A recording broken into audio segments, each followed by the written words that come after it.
Hey, everybody. Welcome to the Player's Take, episode 291. I'm your host, Justin DeSimone, joined, as always, by my co-host, Montrell Rice. Montrell, how are you doing this week? This has been a very long week. I have no idea why, but it was a super long week. Yeah. Me too. Well, we're into October, though. Isn't that exciting? Yeah, you know what? It is exciting. I don't like dude, it in it's not Texas. 100 degrees out anymore. I was gonna say though, it's still fucking hot outside though. It is. It's true, dude. True. That is true. I don't like October in Texas. I love October everywhere else, but not in Texas. Well, the thing is, this is the thing. This is where Texas sucks, right? Like, because I still remember the seasons in New England. So by this point in New England, it's starting to get cool out. Like, this is jacket weather in jacket time in New England, right? You're getting into the 60s. It can still be warm some days, but usually it's like in the 60s somewhere. It might even be in the 50s. It could snow even, like that's happened before too in October. So the range of temperatures is definitely like angling cooler. That doesn't happen here for 2 more months, like until December. And then that period lasts through like February, and that's it. It's over. Once you get to March, you're out of jacket weather basically. In March, you get like 3 months of jacket weather in Texas, and you're done. So we're getting there. I just enjoy this period. I do like the October, November months. It's not like super hot. It's still hot a little bit, but it's like you're starting to get like cool breezes though, during the day sometimes when it's windy. This is the best time, at least for me, like for hiking and stuff like that. The leaves are changing, and like you said, it's not as hot. And especially like around October, you can still after work go to like a park or something like that, or go to a trail before it gets dark. Because once November hits, it starts getting dark like super quick. But yeah, it's still really good. And I'm checking the weather. It's the same thing in Michigan as well. Usually by mid-September, but due to global warming, I think it's a little bit later now. But usually by mid-September, it used to get really cold, or not really cold, but like around 50 to 60 degrees. And right now in Michigan, it is around 60 or 50 to 60 degrees. Their high is like 67. Oh, okay. Well, yeah, no, Revere, my hometown, Revere, Massachusetts, the beautiful Revere, MA. High today was 70, low was 51. Oh man, beautiful weather. That's so beautiful. I know. Dude, Sunday for them, high of 65, low of 49. It looks like next Wednesday their low is going to be 60, or their high is going to be 64, and their low is going to be 49. Yeah. And then next week, starting Monday, their high is 62, 63, 61, 59, 61. Oh my God. I'm so jealous. Yeah, man. Yeah, I know, right? I'm looking at Detroit's weather right now. I'm like, oh my God. What their November's going to be so good. Look at their November's, like their high is 49. Yep. Man. Oh well. All right. Well, we're starting late tonight. I was working in the office today, so let's not mince too many words. Let's just jump right into what we've been playing. After I do the rigmarole, of course. So, for those of you who haven't listened before, this is our weekly show where we talk about video games, video game news, and other topics pertaining to video games. We post at 6 a.m. Central Time on Fridays on Apple Podcasts, Spotify, Stitcher, YouTube, and your favorite podcast app of choice. And if you'd like to send us a question, you can do so on Twitter at The Player's Take, or you can send us an email to theplayerstake01@gmail.com. All right, Montrell, let's just jump right into what we've been playing.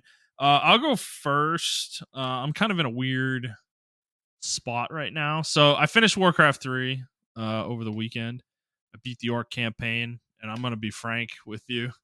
This is not as good as I remember. The Orc campaign is different from the others. There's no base building in it. In the entirety of it is kind of like a weird pseudo RPG, like open world RPG campaign, where it has like different maps you can go to and your characters gain experience, and they behave a little differently than the rest of the campaign heroes do. They have like more levels they can gain and more abilities they can learn and stuff, which is cool and all, but dude, it's like super grindy. Like, it's not interesting. The gameplay is not very interesting. Like, you don't really get challenged very often until till the end, I would say, of it, and you're just kind of running around beating on things. Like it's whatever, dude. Like it's not interesting gameplay. So um that was the one like thing that I took away from it. It was like, yeah, I do remember this being really grindy. It was like cool the first time you did it because it was new, but now Mm. it did not age very well at all. That one particular campaign did not. The rest of them are still great.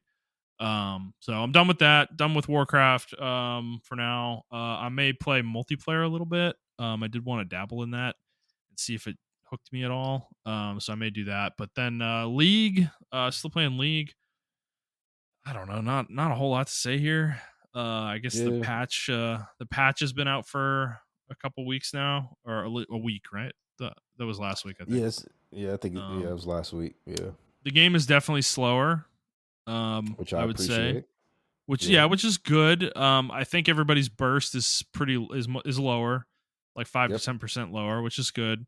In general, so fights are a little longer, the game's longer, everything's just taking longer in the game, and I think I appreciate this right now. The tank meta that we thought was going to develop hasn't really developed. It's just Thankfully, certain champions are fucking insane. yeah, But Mundo right now, late game yeah. Mundo is just fucking bonkers. But I think the one thing I will say is in the ADC world is that I feel like crit items are in a really bad place right now. And I don't know what Riot's gonna do about it because they're not fun to buy. They don't feel that strong. I feel like it takes too long to ramp up with them now. Like they're just like I don't build crit on Varus. I'm not doing it anymore because I don't think it's very good. And So that's like the one thing I got right now in terms of stuff I want to see them kind of work on maybe. But what about you for League? Um, I don't have an issue with. Well, I do have an issue. I had to change my whole roster out. Only person I kept was Silas. I no longer use Echo or Zed is dead now. He's dead in Zed the is water. dead. Yep, Long live Zed is Zed. dead. Um, his win rate is low. I was wondering why. I thought it was just me. I went to the Zed subreddit, and everyone's complaining because we can't. We can unleash a full combo on someone, and he's just like, "Well, guess what? I still got 10% of my health left." And it's like, well, okay, what the fuck? And then you die. Like Yeah. uh, it's particularly hard against mages right now, in my opinion. They do feel Um, strong. Mages do feel very strong right now. yeah. So I actually switched to Vex. I really like Vex. He's a really good mage slash assassin type person, and Ari is the same way. I can use him as a mage or an assassin, um, depending on the matchup and everything of that nature. But I've been more so using Vex a lot, and she's really good. But just for example, I use Vex, and we had a game. I had a game. I was going against a Zed, and he was actually pretty good. He ended the game in like 14-5, but I still ended the game at like he had me. I was like 2-6, 15 minutes into the game, or something Did like that. you 20 minutes to the game, did you have and I a came back. Hue in that game? I think so. I may have had a I way think in I that game. watched. I think I was spectating you during that Yeah, game. yeah, Was that 2 days ago? I think it yeah, might have been. yeah, Because I yeah. remember Way did something and you were pinging him for like 45 seconds. You were like clicking on him, like, and I was like, "Oh no, what did he do?" And I went back and watched like the fight he was a part of, and I was like, "What is Montrell mad at? What did he do?" Couldn't quite tell. So I thought it was funny though. "Yep, Montrell's having fun. Here we go." And I was viewed that whole game, by the way. But Okay, gotcha. I know he just picked ADC, and I Oh, realized that's when I right. That's died, right. Yeah, yeah, I yeah, was yeah. so mad that he picked ADC. I That's was just true. like, Yeah, I yeah. think we ended up winning that game actually, or no? Did we lose that game? I didn't watch the I whole think we, thing, but you I, guys were turning the game around the whole time I yeah, was watching it, pretty much. I think we ended up winning that game, and I ended the game like 12-6 or 12-8 or something like that. Vex just really pops off. She's really a late game monster. I really like that about her. Early game is okay, but her late game is just crazy. She can burst. Her burst potential is so good in that respect. So I don't know. I think the game's okay. I just think the matchmaking is still fucking terrible. We get these. Me and Jet we're getting uh lolly on roller coaster games where we get one game we get good teammates, next game we get fucking ass teammates. Another game we get good teammates, another game we get ass teammates. Um, and then it's the same for me. Like when I'm by myself, like I noticed that like if I do really good in one game, the MMR just shoots me up to like other people, and they're like, I'm good as them, but my team is just ass. Like I'm good as the enemy team, but my Yeah. team is just really bad or Yeah. whatever. And I don't know. I also think um the forced jungle autofill is really taking a toll.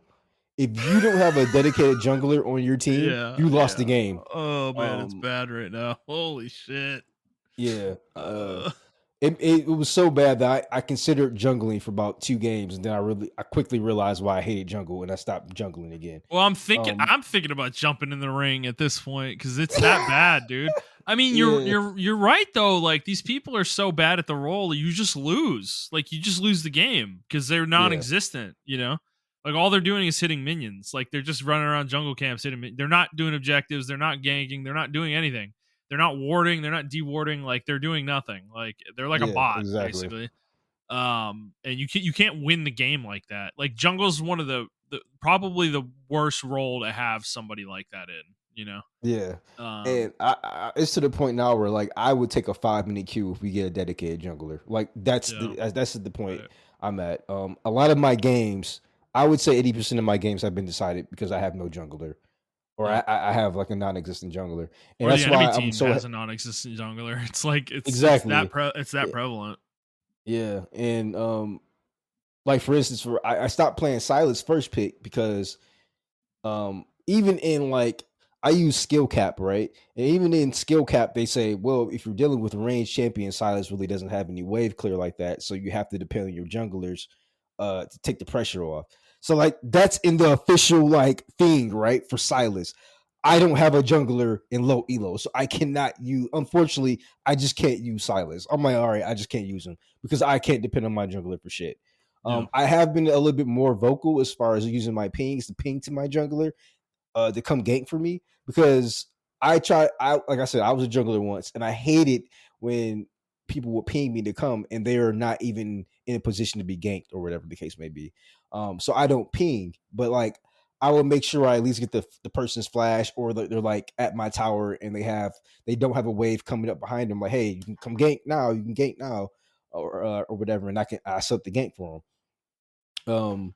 But yeah, like I just think it's really bad right now for junglers, or as far as autofill junglers. If they can rectify that issue, I wouldn't have any issues with this season. It's just man, like I I just don't know what this matchmaking is about at all.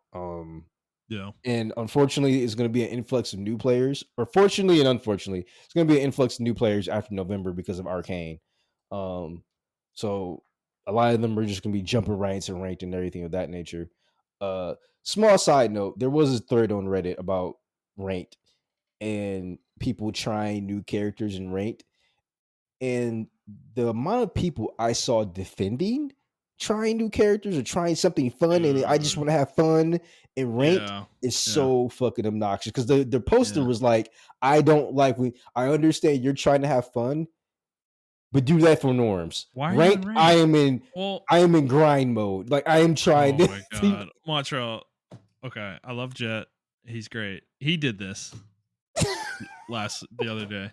Like he just picked Zyra out of the blue. He's just like, oh, I want to start playing Zyra. I'm like, you want to do it right now? Like, or you want to do it right now? This moment? Okay. And I mean, we got dog walked. Like, you know, it's like, oh my god, you know. So it's yes. I don't personally agree with it.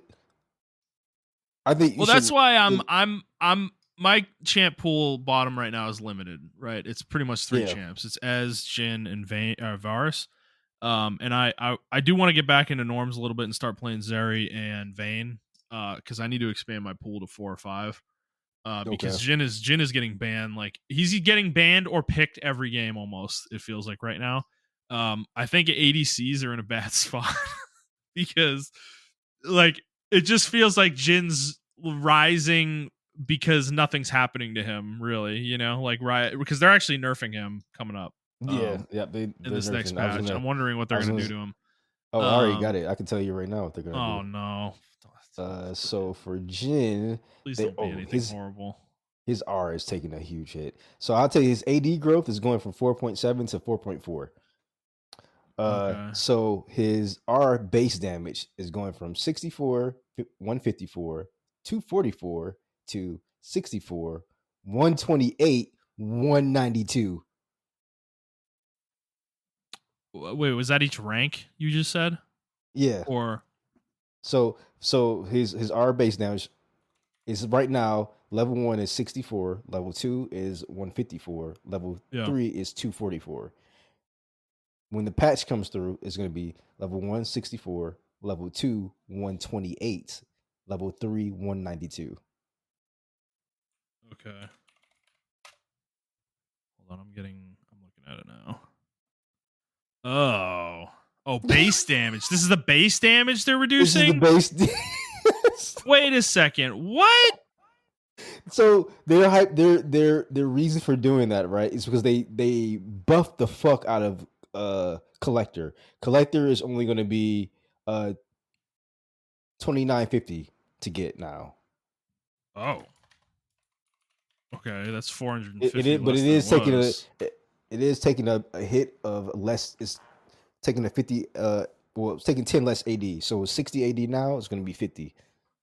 Yeah, but first item collector's back Yeah, with this exactly. change. Yeah, so that's why Basically. they're doing the nerf. There's it's a compensation nerf. They say. Okay. So if you build collector first, then you're pretty much going to be in the same spot. Okay. I still think that the damage is too much on his level 3. I think that's ridiculous. I think you should be like 200 or something like that.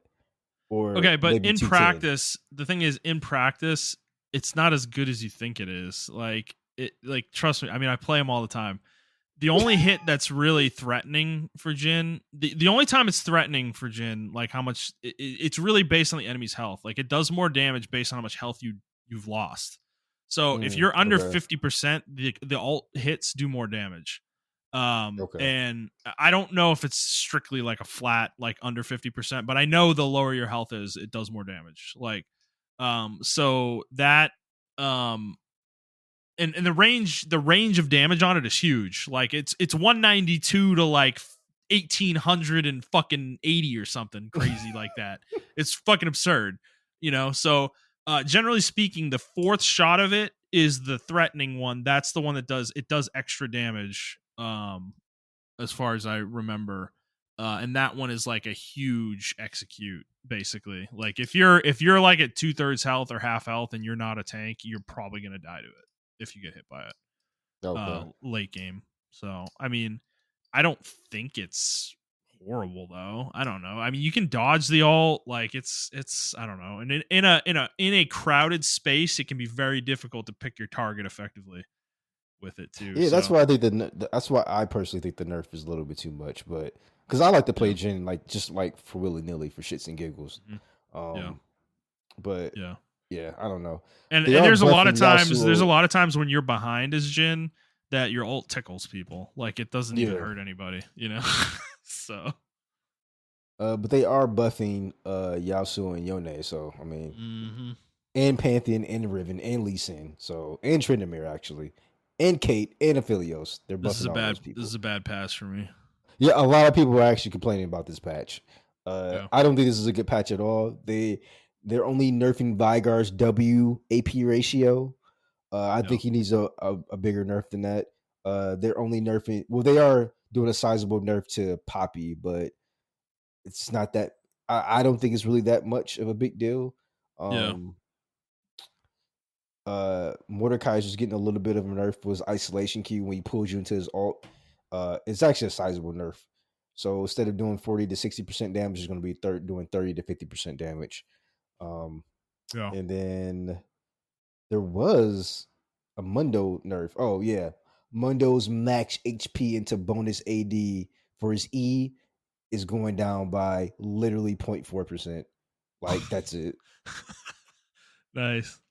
Like literally this is like Cool. literally one of the worst patches I've ever seen. Like I'm not Cool, gonna lie man. to you. Oh, what are they doing to Aphelios? Base HP increased. Bonus attack damage per rank increased. For his passive. Interesting. Okay. Whatever. Yeah, so League's fun. It's League. It's just League, yeah. Outside of that, did you have anything else to say on it? No, that's it. Okay. Outside of that, I just been playing more Warhammer 40k Space Marine. I haven't touched Atelier Rising yet. Man, I've been looking at Atelier. I think it's called Yumiya. That game was so fucking cold, man. Oh my god, I can't wait for that game to come out. Yeah. I just started playing Wulong again because I don't know, after playing Black Myth Wukong, I feel like every other game now is literally easy. And I'm not saying it is easy because of like the game of Wukong is hard. The game of Wukong is hard because the game's not really optimized, in my opinion. Like, you know, some of the dodging and the parrying and everything like that. It's not really optimized that way. A lot of the bosses feel like bullshit and everything of that nature. So I'm playing Wulong, and man, everything just feels like really crisp, especially after coming from Rise of the Ronin. I don't know where the quality dipped. Rise of the Ronin, it just does not feel like Wulong. Well, maybe it's the patch thing, dude. Like maybe it's maybe they like needed patches on Rise of the Ronin. Maybe it wasn't ready for launch. Yeah, I'm gonna go back to it because they did release a lot of patches for it. But yeah, Wulong, man, feels so buttery crisp. Oh man, it just everything feels really good in that game. Okay, it's super fun, and I never finished Astral Chain. I got really far in it, and I'm about to try to complete it and do another playthrough of it as well because I really wanted to play this game again. I was going to play this game on an emulator because I have the cartridge, but Nintendo shut down all the emulators, so I can't do that for my PC. Fuck you. Yeah. Unlock the frames, man. Unlock the frames. Yeah. Yeah, outside of that, dude, I'm like kind of in a weird spot right now. I don't know what I want to play, honestly, because I got Cyberpunk that I still never went back to, and I still want to go back to it, but I'm like, I've been kind of vacillating about the PS5 Pro. Like, part of me kind of wants to get it. And if I do that, then I would rather play Cyberpunk on that, you know, and just see it like fully unlocked. On that thing, because from what I've heard from a lot of people is like the performance boost that it's going to give is substantial. Like it's going to be very significant. So, I'm thinking about it. It's like sort of worth it in my head, but then it's like I need the disc drive. Do I want to pay $80 for it? And then I'm like thinking, is this the time where I just switch to digital? You know, do I do that? But then if I do that, I have a whole collection of physical games that are completely useless at that point. You know. And on top of that, that PlayStation outage that happened yesterday or 2 days ago, a lot of people couldn't play their digital games. Yeah, right. So I don't know. I'm like kind of waffling right now. Metaphor comes out a week from I think it's a week from tomorrow. Yeah. Yeah, I think it comes out a week from tomorrow. So I'm like, should I just wait for that? Okay, but then what do I do for the next week? You know? So it's just I don't know. I'm in a weird spot right now. I'm like I'm thinking about Warcraft. I do have a couple games that I bought from on sale a few weeks ago that I never played, like Pentiment and what was the other one? Joan d'Arc, the tactics game as well that came out on PSN a while back. So I got those. Like I could play those too, but and then there's Wukong. I didn't play Wukong. There's Astrobot. Like there's tons of options. I just don't know what I'm in the mood for right now, though. To be honest with you, like coming off an RTS, it's like I don't know, man. You know, I'm not sure what I want to play. Play StarCraft. could. I was thinking about StarCraft 2, but I don't own any of the other. Like I own Wings of Liberty, and I don't own the other two. Um, and I'm like, do I want to pay like it's like $30 or $40 for all They're of it? still that Like, expensive? Jesus yeah, Christ. dude. I'm like, man, do I want to pay that much for StarCraft 2? Not really. So I'm kind of like waffling. I've been reading a lot actually.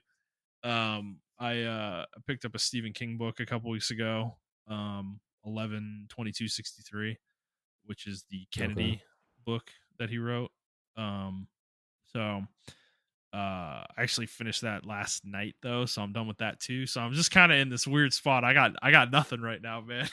I don't know what to do with myself. Um so so yeah, I don't know. Just a lot of thought thinking there, but all right.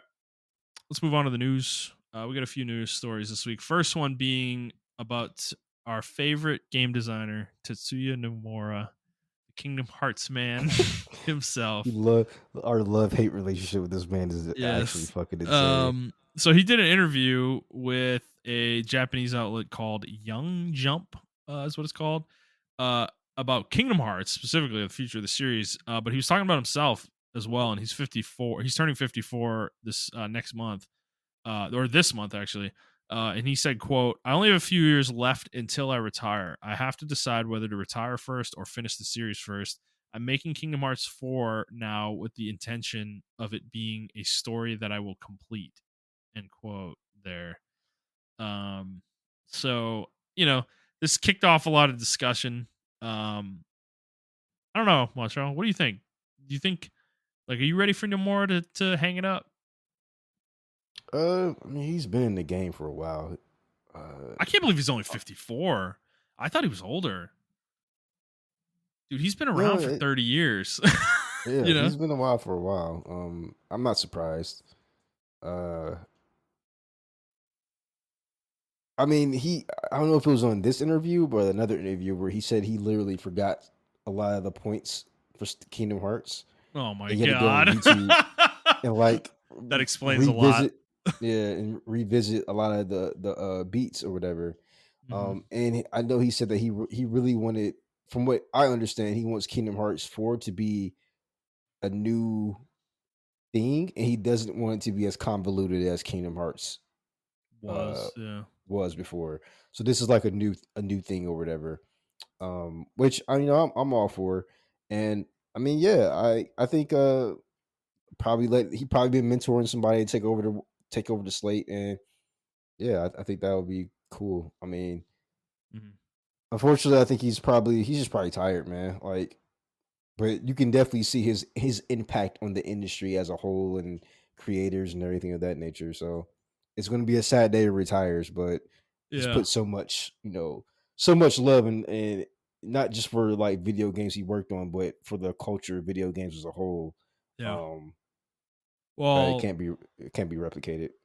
yeah, love hate is a great way to describe the way we feel about him, I think. Cuz Yeah, I think right now I'm more in the love phase, I think, yeah, personally. I think he's had a kind of a late career renaissance here, to be honest. The last like I say I say this, I didn't like Kingdom Hearts 3. So, I don't know. I mean, I think it's a great game to play, but yeah, I still have issues with the story. But so he's still a great designer though. Like the Final Fantasy VII remake blew me away, right? And then yeah. Rebirth is still a really high quality bar, right? It's fucking kind of an insane game when you look at it as take it from like as a whole. And um I don't know. I think this has been a really cool phase to see from him because I think we were tired of him in the mid tens, like 2010s. We were tired of Kingdom Hearts. We were tired of him. We were tired of his game design, a little bit. And I do think he kind of like hit a different note with his last few games, and it's kind of changed my opinion of him a lot. And I will be sad when he leaves because I think I agree with you. I think he's a very important figure in video games. I think he's really there's like a creativity that he has built with Kingdom Hearts that um I don't know. It will be sad to lose, I guess I should say, because Kingdom Hearts is a very unique franchise, you know? Like when you really put it all together, it's like there's really nothing like it out there. And I appreciate him for that. As much as I have issues with some of the games, like I am so happy that Kingdom Hearts exists, right? Like I love this series overall. And yeah, I don't know. But, you know, Kingdom Hearts 4 is going to be an interesting game because since it's kind of going to be a reset, I have a feeling that I will probably like it a lot actually as a result. Because I think Nomura is really good at building a story up. I don't think he's very good at finishing it, you know? Yeah, I think he needs to get other people to finish the story, but he does build a really good world and everything of that nature. I think the problem was with Kingdom Hearts, he just kept building the story. So he knows Right. how to create mystery and all that stuff like that, but he doesn't know how to finish it. And I think that was the issue with Kingdom Hearts 3. It was the finish, and he just didn't know how to finish it at all. Well, there And was it too said, much to finish too, right? You had too many yeah, characters, exactly. you had too many side plots, you had too many side games, you had all this lore that he was trying to interconnect, and this was kind of like what happened to Game of Thrones, right? Like there's just too many characters, you know? It becomes Yep. unwieldy at a certain point. And yeah, I'm kind of hoping with Kingdom Hearts 4, it's a very simple game. It's Sora, it's Riku, and it's like that's kind of it, you know.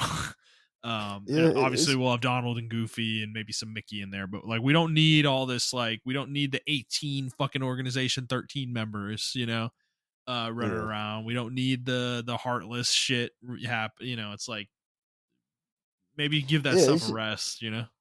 I would love like a really deep dive into like why he did the way he did.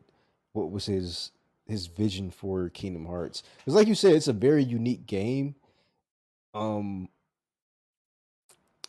I don't know how younger kids feel about it. Obviously, they probably don't feel a way about it, but it captured a certain emotion, especially in your teen years. And I don't know what that emotion is. And every time I play, especially Kingdom Hearts 1, I get that emotion back.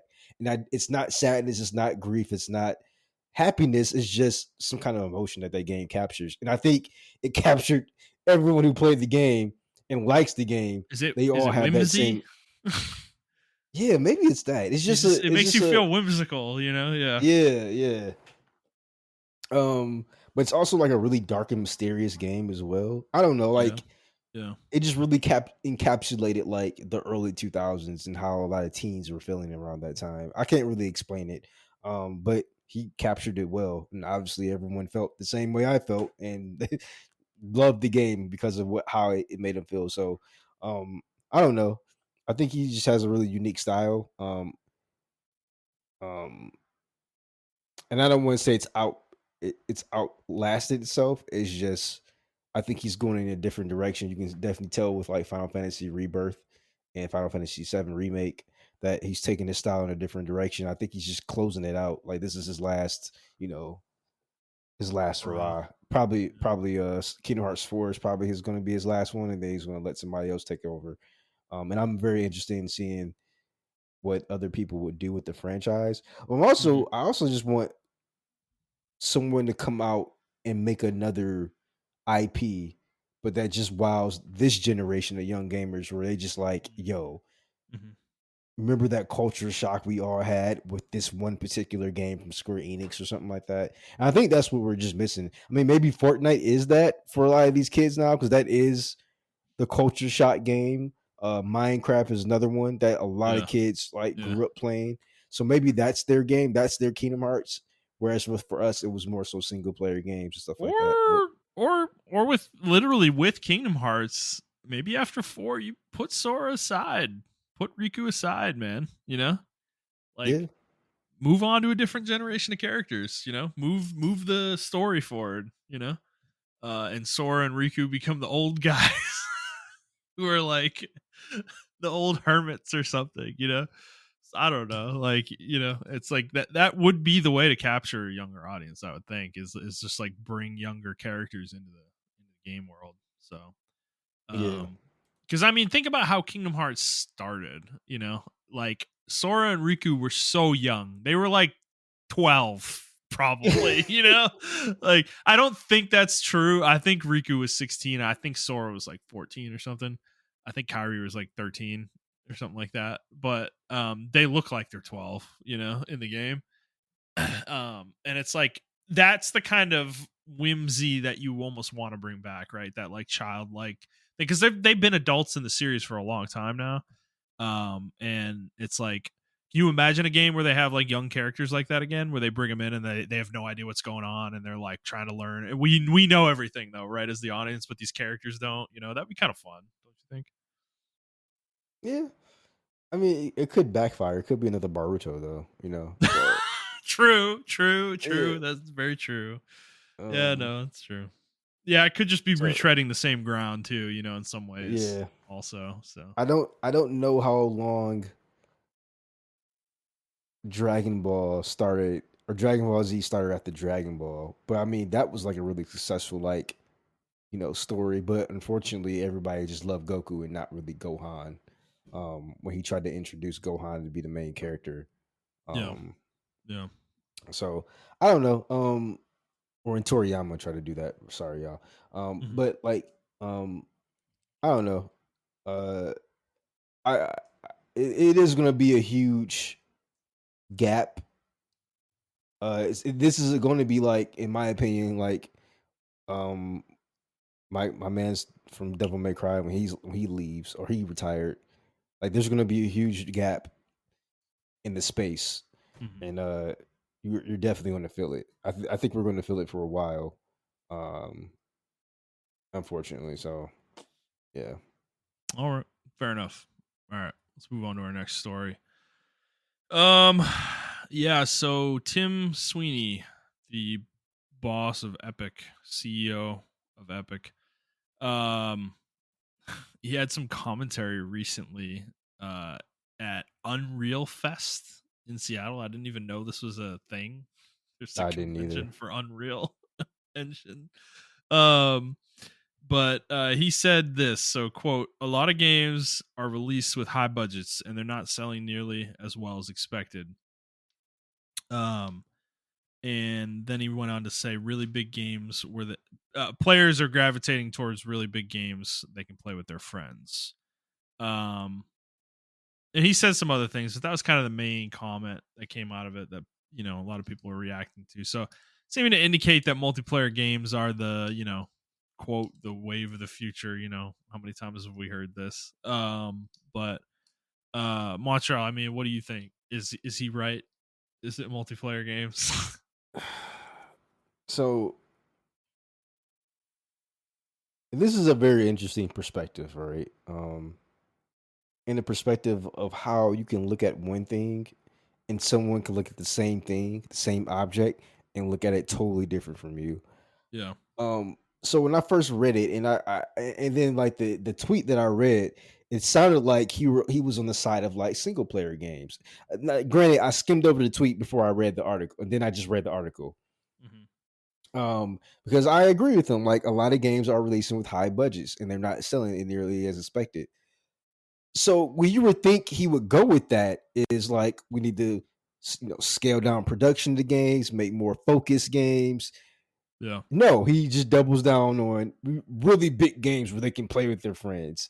And it's like, way to lose the plot of what's going on. Yeah. Because I agree.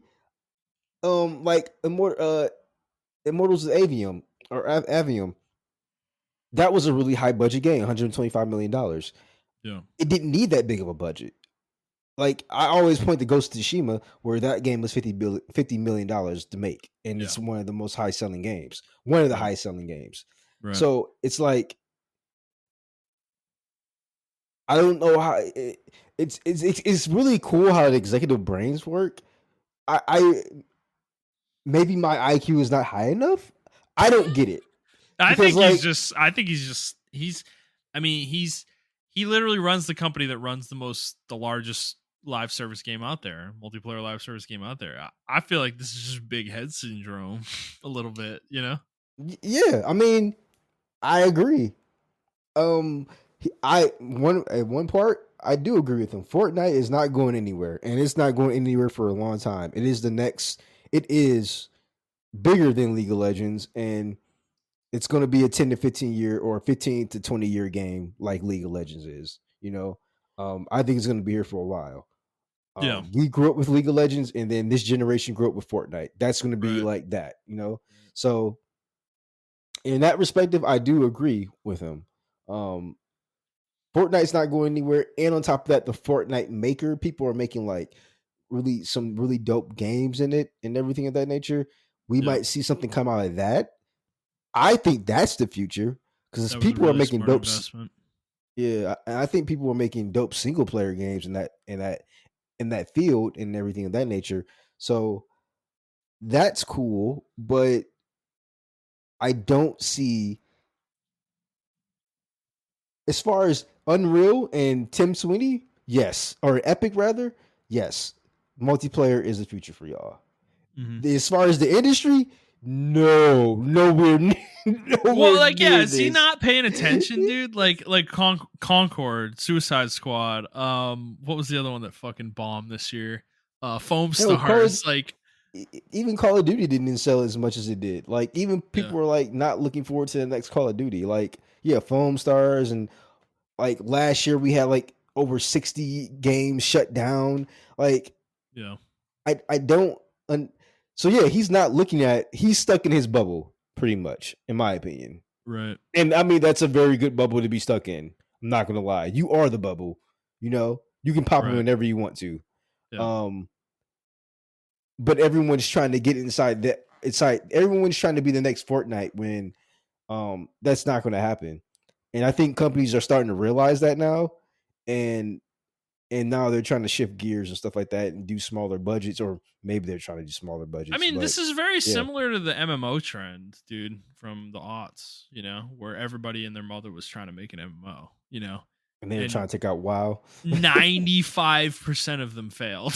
It's like there were very few that ever survived to any meaningful degree. There's like Guild Wars 2 and maybe Final Fantasy 14 that I would say. And other than that, like I don't consider Lotro being this free to play game, fucking nearly 20 years later. I don't consider that a success. It's survived certainly, but like, is that a successful game? No. Ion, What no. These about aren't. Elder Scrolls, bro? Oh my god! Nah. I guess. I mean, I don't think the player numbers there are anything like extreme. I'm trying to name the ones that have more than 1 million players. Yeah. Elder Scrolls Online might be there, maybe, but it's like, so it's like WoW, Final Fantasy, and fuck, what was the other one I said? I don't remember. Doesn't Final Fantasy and Lotro. no. Oh, Guild Wars 2. Guild Guild Wars Wars 2, 2. yeah. Yeah. And there's some other, there's just like there's some others, but they're all niche, and it's like they probably were not worth the investment that was put into them.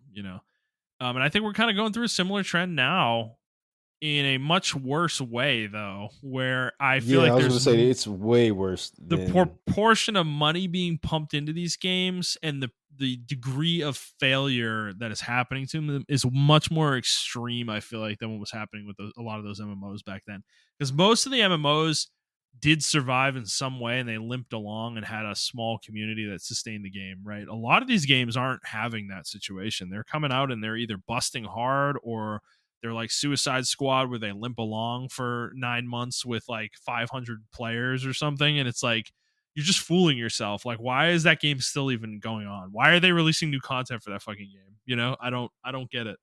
It's like just complete waste of time. They must have had this shit in the pipeline and they're just trying to get it out, right? Yeah.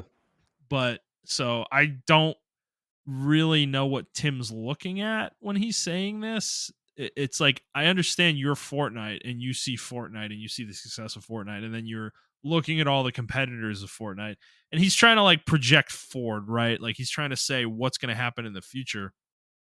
But um I don't think that's like, is it because I feel like what he was saying, if he said this in 2016, yeah, he would have been right.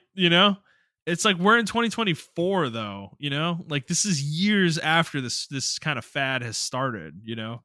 And how much longer is it really gonna hold up? I don't know. Like, it's hard to say. I mean, he probably knows better than us, right? He's got tons of data out there, Well, and I you feel like know he's he's reaching for. He's but I think he's gonna fly too close to the sun pretty soon. Um, he's doing this metaverse thing. He kind of mentioned it a little bit in the article, or the article itself kind of mentioned it a little bit. Yeah. But we forgot that they had this deal with like Disney and Star Wars and everything like that, where they can build this digital theme park. And Oh yeah. I don't think, yeah, I just don't think they think it's going to be as successful as they think it is. I, they had success with like the Travis Scott concert, the Eminem concert on Fortnite, and everything of that nature. But it's like I think those are cool one-time events that happen, Right. you know. But if you create a theme park, that's going to be there forever. And then how sustainable is that going to be? Like, Also, what do you mean by a theme park? Like, I don't like what are even the attractions in a digital theme park in Fortnite? What are the concepts for that? Like you're not gonna have roller coasters. Like that's not fun. That wouldn't be fun. you know? So it's gotta be more creative than that, right? yeah, exactly. Yeah. And that's what I'm saying. I just don't know where they're going to go with this. Like, I don't know. I feel like he's just going to fly too close to the sun on this in this particular instance. I think Fortnite should just be good at more Fortnite, the creator cloud and everything of that nature that they have with the Fortnite creator Yeah. and everything of that nature. I think they should focus more on that. How Roblox is doing. The reason I like Roblox so much, I never played Roblox, but every time I hear about it, right, I think they know what their lane is and they excel at that. With the Roblox maker and all this other Yeah. stuff like that, they know what their audience is. Fortnite can actually bite into that market with the Fortnite maker, but going for like you know, we're trying to get all these world class musicians, Disney and Star Wars and others are all coming together to create world class entertainment experiences. You know, and it's like, bro, what are you talking about? Like when people say stuff like this, world class entertainment experience, I get irritated because those are buzzwords for shareholders, Yeah, that's and just it a irritates the buzzword fuck out. soup. Yeah. Yeah, and I don't know what the fuck that means, as a gamer or whatever the fuck, and even as a shareholder, I still don't see how shareholders eat this shit up because maybe because the majority of them are boomers still, but like we're shareholders and stuff, Right. and I If you said I this just shit to me, I mean, I don't know. I probably wouldn't say anything because I'm like, you're Tim Sweeney. Yeah, the future of gaming for you is live service games, multiplayer games. Sure, but you know, so I guess I probably wouldn't care in that case. I'm not gonna like correct him, but it's like, yeah, I don't know. Yeah, I don't know, man. I just think he as of right now, they can live in their own bubble. No one can touch them. Um, they are the industry as far as live service games. So he is the future that he's talking about is obtainable. But for the rest of the industry, do not take his notes. These are not for you. These are strictly Right, for him. You right. know, Yeah, and I big mean budget they games. dude, they lucked out too, by the way. Like I don't think like cuz remember, Fortnite existed well before BR came out Oh and yeah, nobody yep. cared. Nobody cared. They got lucky that BR shot the game into the stratosphere and they were smart. They started doing their collaborations with, well-known IP and stuff and throwing that in the game as skins, and that was a really smart idea, and they capitalized for sure. But I don't know. Like I like to your point, like other companies can't replicate this, dude. And all the ones that are trying are failing so miserably. It's like sad to watch, at a certain point. So I don't know. I mean, like, yeah, like what would he say to Sony right now with Concord? Like, is he really believe this with them? Like, oh yeah, you guys should keep making live service games, Is that the right approach for Sony in his mind? Maybe he doesn't care. I mean, we're talking about peanuts for Fortnite probably. So, um, but I don't know. All right, let's move on. Microsoft. They want to know. They sent this out. I think this was today, right, or yesterday. They want to know why game developers aren't putting their games on Xbox.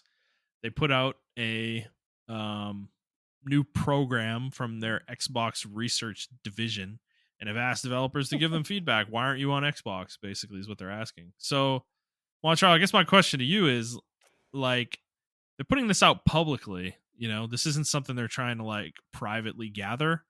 Yeah, Um, is that bold to you or foolish?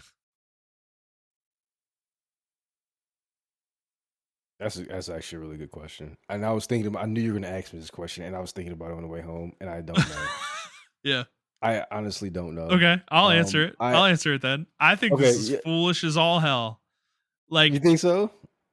I Yeah. can't I Okay. cannot understand for the life of me what Xbox's leadership is ever doing. I don't think they I don't think they think anything they do through. How bad does this look? You're literally telling everybody, okay, nobody wants to put their games on our console. Hey guys, why? Tell us why. Okay, so you're almost implying that you haven't researched this yourself, which I know they have, but like you're kind of implying it by doing this. Then number two, you're telling everybody that no one's on Xbox, and then you're like the answer is obvious why nobody's on Xbox. The answer is Game Pass. Nobody buys games on Xbox. Yeah. I don't Yeah. think you need deep research to understand this. Just look at the fucking numbers. Like, when was the last Xbox game that was on the fucking Circana charts? Starfield? Before that, anything? Do we know a single game off the top of our heads that was on the Circana charts from that was an Xbox exclusive? I don't remember one the entire history of this podcast besides Starfield. Like, I literally don't. Sea of Thieves. Well, no, that's No, because that was it came to when it PlayStation. came to PlayStation and yeah, that was when it came to PlayStation and Switch. Like, I'm talking when it was exclusive to Xbox. Well, see, yeah, that's So the problem. I think the issue is, I mean, this is actually an issue with a lot of the companies, like a lot of the gaming companies and companies in general, right? Like, I mean, I think sometime you can have a very, very complicated issue that's happening. Like, for instance, why are you guys not buying our games? It can be a convoluted answer, but it's actually very fucking simple. And you don't need market research. You don't need none of this shit. If like two fucking middle-aged dudes in a podcast can figure it out, I don't understand why your fucking marketing team yeah, and your research and development team can't fucking figure it out. yeah. You're I not mean, making games. Even if you want yeah, to say Game Pass, right? Let's say Game Pass is there. You're not making good games.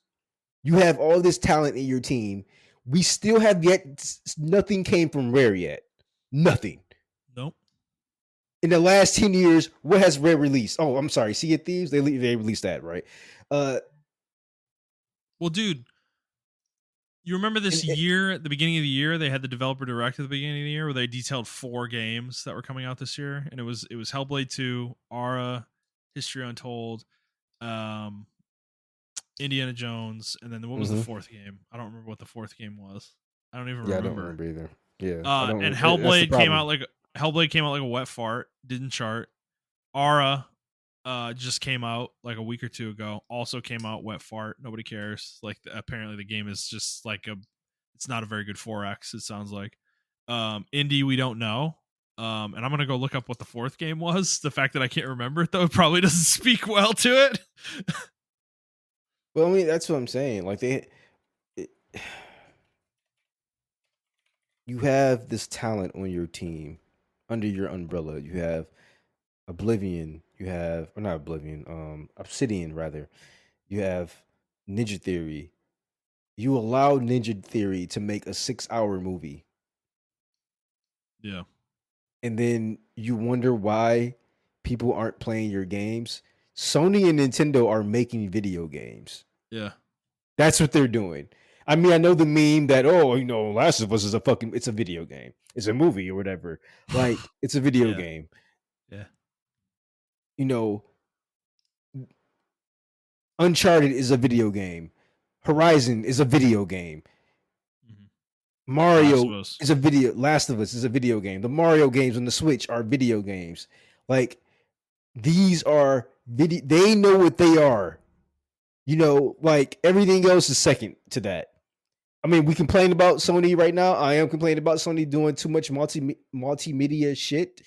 But at the end of the day, they know what pushes their units and their multimedia shit is the video games. Well, and they're releasing games, Xbox, dude. Like yeah, Astrobot just came out, and it's like fucking people are calling it game of the year. You know, it's like yeah, that's a they're small game for releasing, Sony too. yeah, and that's what I'm saying.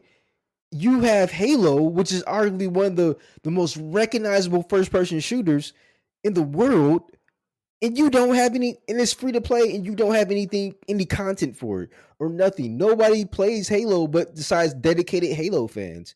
And I used to be a dedicated Halo fan, but I just don't care anymore. Like, there's no innovation, there's no nothing. And then, I mean, yeah, Game Pass, but like, I don't care about Game Pass. What about you just you know what the problem is? Xbox negated or alienated their hardcore fans. And I'm sorry, in the marketing research, it all goes back to 2013, man. Like that day was like detrimental for y'all. I'm sorry. Yeah. Because y'all really alienated your fans that day. And you told people to buy the Xbox 360. Don Matrix told people to buy the Xbox 360 instead of buying the Xbox One. And people went and bought the PlayStation 4. Well, And and they PlayStation, lost the Call of Duty relationship because of that. yep.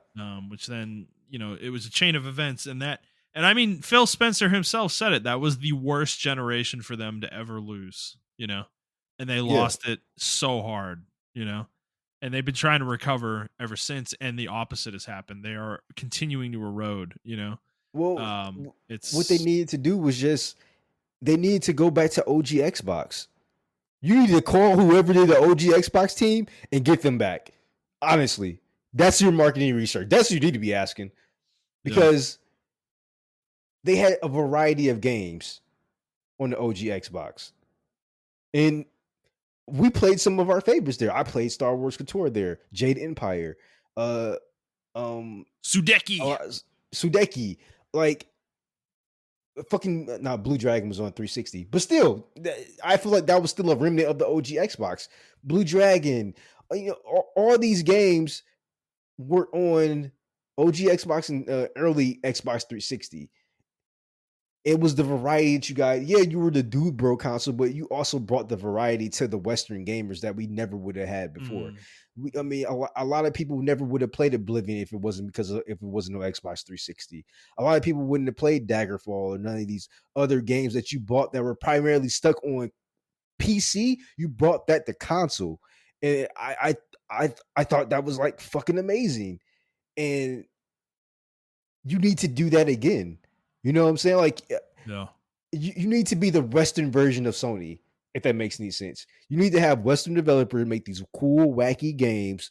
We need the Coutures back. We need, you know, all these Western RPGs. Because in my opinion, Xbox was known as the Western RPG machine, and then PlayStation was the JRP machine. Yep. And like, you need to lean back into that. Not just Western RPGs, but like Western games in general. Like you had Phantom Dusk on there, and all these weird like actiony and strategy RPG, but they were like from the Western side of things. And like just lean into that, lean into your Western audience. In my opinion, Warhammer 40K should have been if you guys were on the up and up, it should have been Xbox exclusive. No brainer. Yeah. That just smells like Xbox to me. When I'm playing that game, it smells like Gears of War. Like I'm just like, oh, like this is what I got when I play Gears of War. This feeling, this rush. And I don't really get that from PlayStation games. I love the PlayStation games I play, but as far as like that dude bro-ish feeling, like I don't know, just lean into that shit. Like lean into the Western side of shit. That's what your marketing team needs to be doing. That's what you need to be doing. But you're not for some reason. And yeah, I don't know. Sorry to get on my soapbox, but that I was a huge Xbox fanboy. Huge Xbox No, fanboy. no, this is great. Because I think the problem they have now, I, I don't know. They tried to innovate, right, with Game Pass. And I think for a time it was exciting and it kind of worked, right? But they've plateaued. Their subscriber numbers with Game Pass have since plateaued for like 3 years now, and there's been very little, if any, growth. Probably actually some loss in subscribers for them. And I think unfortunately Game Pass just had a deleterious effect to the console because it did two things. It eroded the purchasing of games on the console because everything was on Game Pass. And then I think the second thing that was a result of that is that developers are now wary to put their games on Xbox unless they're a part of Game Pass because they're not going to sell. So you create this situation where games don't even want to come to your platform, period, even if they're a multi-platform game, which is insane. It's become so not worth it to put games on your console that's what's happening. Games that are on Switch, PC, and PlayStation don't want to come to Xbox because it's like they're not going to sell any copies there. Like they don't care, and that like Xbox has done this to themselves and it's now eroding the player base too. And I think the other issue is, dude, I remember when they announced the console and they announced the Series S with the Series X, and I think we both thought it was a interesting strategy and that the S had some promise as an entry point to get people in. And I think it did work in the sense that they sold a lot of Series S's, but it's now become a boondoggle for their entire environment because I believe, from what I understand, the vast majority of Xboxes out there right now are Series S, and that thing is hilariously weak compared to a PlayStation 5. It is I don't even think it's half as powerful, so and it is a mandate on Xbox that you have to be able to play games on the Series S in order to have them on Xbox. So it's like you've created this situation where nobody buys games on the console, and then you also have this device that is super old in terms of its specs, and it's not up to snuff to the standards that modern developers want to make games for, especially the high end games. And I don't know. These things are coming together to create a situation where people don't want to put their games on your console. It's like I don't. I mean, I'm assuming the research will tell them something like that, and they'll probably get more information out of it. I'm sure they're going to get more than we can infer here on the show, but I just feel like they're lost. I really just feel like they're lost. And dude, it's 2024. They need a reset so bad. Like I don't understand how in the hell they're going to get to 2026 and actually release a new device, and that device, whatever it is, if it even comes out in 2026, is going to need to be the hardest of hard resets for them. Like they're going to have to do away with this shitty model, like the little model, the S style model. They can't do that next generation to me for them. And number two is some change to Game Pass, which they've already sort of done with the day and date stuff being locked to the highest tier. But I think they're going to need to do something more drastic than that, because they need to mitigate the effect that Game Pass has on game sales on their next console. I don't think they can continue to move forward with it like this, if they Yeah, want to they may have continue to if just they want to remain in the space, they may just have to downgrade Game Pass or just stop offering it altogether. And I mean that's gonna suck, but or I think they need significantly to do reduce the catalog in some yeah, way. exactly. Or Yeah. significantly reduce the catalog. Or stop putting new I games on it right away, yeah, yeah. I think another thing is they have to get their studios ready for the future. If I was the leader of Xbox, I would pitch me your best ideas right now. We need however many single player games. We need however many multiplayer games. Yeah. I prefer no live service games, but maybe one live service game. Start pitching to me now. I will send this out to everyone. And right now, you will start working on it. Like we will either greenlight it, we'll look at it. This is okay. All right, cool. Boom. green light it, start working on it, and we monitor each situation as it goes. And in about 2027, before the newer games come out, we release all these great games. That way, it can try to set us up for the next console generation. Where wow, there might people are like, wow, they really did release some really great games at the end of the cycle. Maybe I can give this the next console a shot. And then at the next console cycle, we come out the gate with either some of the sequels to those great games or even more great games. And we build on top of that. Like you have to do a hard reset, like you said. I mean, PlayStation did this. They did it with the PS4. Yeah. Um, Oh yeah. and they did it with the PS3 actually. It was actually the hardest of hard resets, dude. No back compat. It had no compatibility with PS3. Like it was a brand new thing, right? It was a brand new thing, and it sucked for people who love the PS3 library, but it was also needed. And they knew going forward, we have these great. And also, PlayStation has an advantage, right? They have the advantage of the East, where they can get Eastern games on their consoles very fucking easily, and players will play them.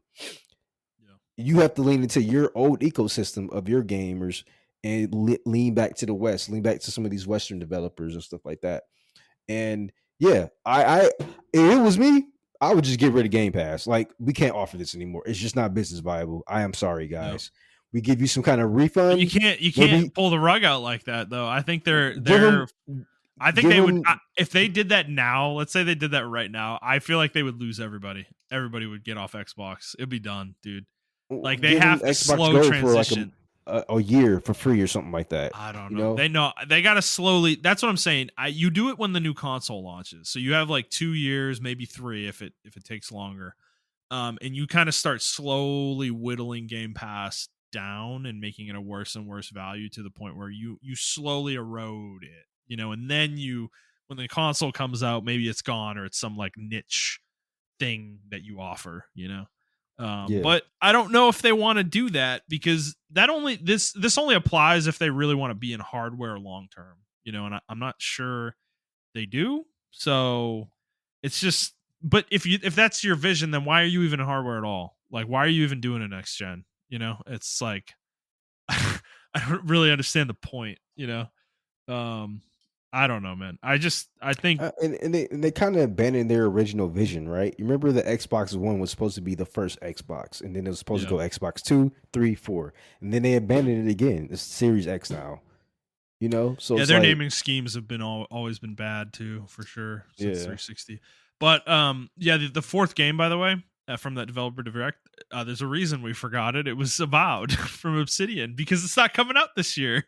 Oh, so this big year of Xbox was just a pile of dookie. It was Hellblade 2, Aura, 2 games that are whatever, and then you have Indiana Jones, which we don't know the verdict on, but we now know is also coming to PlayStation. So it's like this year feels like it couldn't have gone worse for Xbox, realistically. And to be honest, where are the games, man? Where are the games? You have so many studios under your fucking umbrella. Like they did this before, man. I mean, not before, but Xbox had the opportunity to get some of the greatest studios. They had the opportunity to get BioWare. They had the opportunity to. They just let EA buy them. And some other studios I probably can't name, but I feel like BioWare was one of their biggest let goes because it's like, how could you let that studio go when they made Mass Effect? Right. Like, KOTOR and that was a hit for them. They made KOTOR, where it spawned off a whole subsect of people from Star Wars who don't even like the movies anymore because they won't go into KOTOR now. They won't go into the Knights of the Old Republic. Right. So it's like, I just don't, and I feel like they're going to do the same thing again. Yeah. And I feel like they don't want to do the same thing again. But you have, I forgot, you got Blizzard now. Get them to make games. Yeah. Like, make them make, have to make these studios make games, man. Dude, make fucking games. They have 3 to 4 times the number of studios of PlayStation. It's like, what are we talking about here? And they can't release games? Like, what is, like, where are the games? I can't. I am still flabbergasted. How did we get through this entire year where we're gonna end up with one Xbox exclusive the entire year, Hellblade 2? I know, again, people are gonna say indie. It's not exclusive. We know it's coming to PlayStation 5. So it's like you had one exclusive the whole fucking year. I don't know. Like, it's bad, dude. It's bad. It's bad. Like next year, I feel like we say this every year for Xbox though. Next year has to be different. Next year has to be different. It's just whatever, dude. Like when is enough enough? Enough is enough at a certain point. There's I mean, we're talking about this like there's any realistic possibility they actually come back. I just like Sony would have to throw the way low elo players throw in League of Legends, like And you know what? I feel like they are. That's there's a possibility they will, for sure. I think they think it's over, so the window's there. I think the $700 PS5 Pro is definitely the first like indicator of that. They think Xbox is so irrelevant that they're just like, we're gonna see how high we can go on price, and test the waters, right? And to their point, does it matter? Does like people were mad for a minute, but I think that the console is going to sell. It's still pre-orderable right now, though. To be fair, on PlayStation Direct, so it hasn't sold out, whatever their initial allotment was. So it's not like it's that crazy. The demand's not that crazy for it. So, but I don't know. Going into PS6, like this is the thing.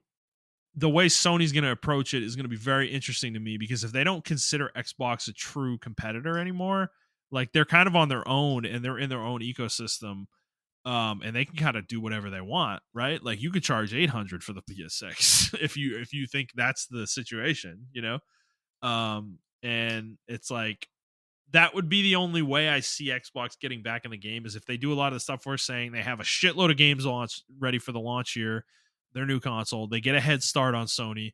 They're priced competitively, like at 500 or 600 still. And then Sony comes out and like way overshoots price, like tries to go 800 for the PS6, and people balk at that. That's like the only way I see it changing,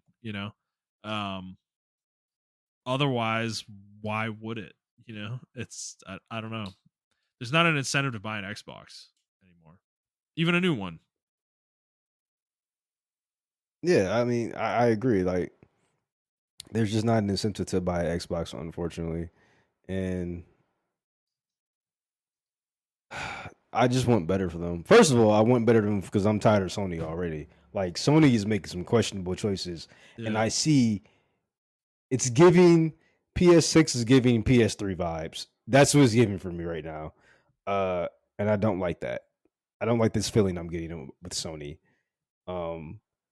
And I just feel like if Xbox was in a better position, they could take advantage of all this shit that Sony is fumbling almost every week for like the past month, in my opinion. And it's like y'all just not taking advantage of y'all because y'all don't have the power to do anything about it right now. And then people are like, well, what about Nintendo? They don't have to do anything. They are Nintendo. People will eat anything they want. They're not relevant in this discussion. Yeah, exactly. So it's just like, I don't know, man. I just want them to do better. I don't want them to fall under. I don't want them to just be software only. I want them to try. And I want the studios that they have under their umbrella to actually fucking try as well. Like, I don't know. Yeah. All right. Well, let's move on to our final story. Assassin's Creed Shadows has been delayed into February 2025. And Ubisoft announced this, and they said, quote, to polish and refine the experience. They want to polish and refine the experience. So, and they said that in their earnings call, they said the delay was also due to the learning from the Star Wars Outlaws release. And then Tom Henderson released an article kind of giving more context here, saying that both of these things are true. However, he mentioned that developers, actually the developers of the game themselves, have been pushing for a delay for the past few months, and they want to do that to change some things about the game. So there are going to be some changes. It sounds like they are going to be changing some things about Yasuke and his portrayal in the game.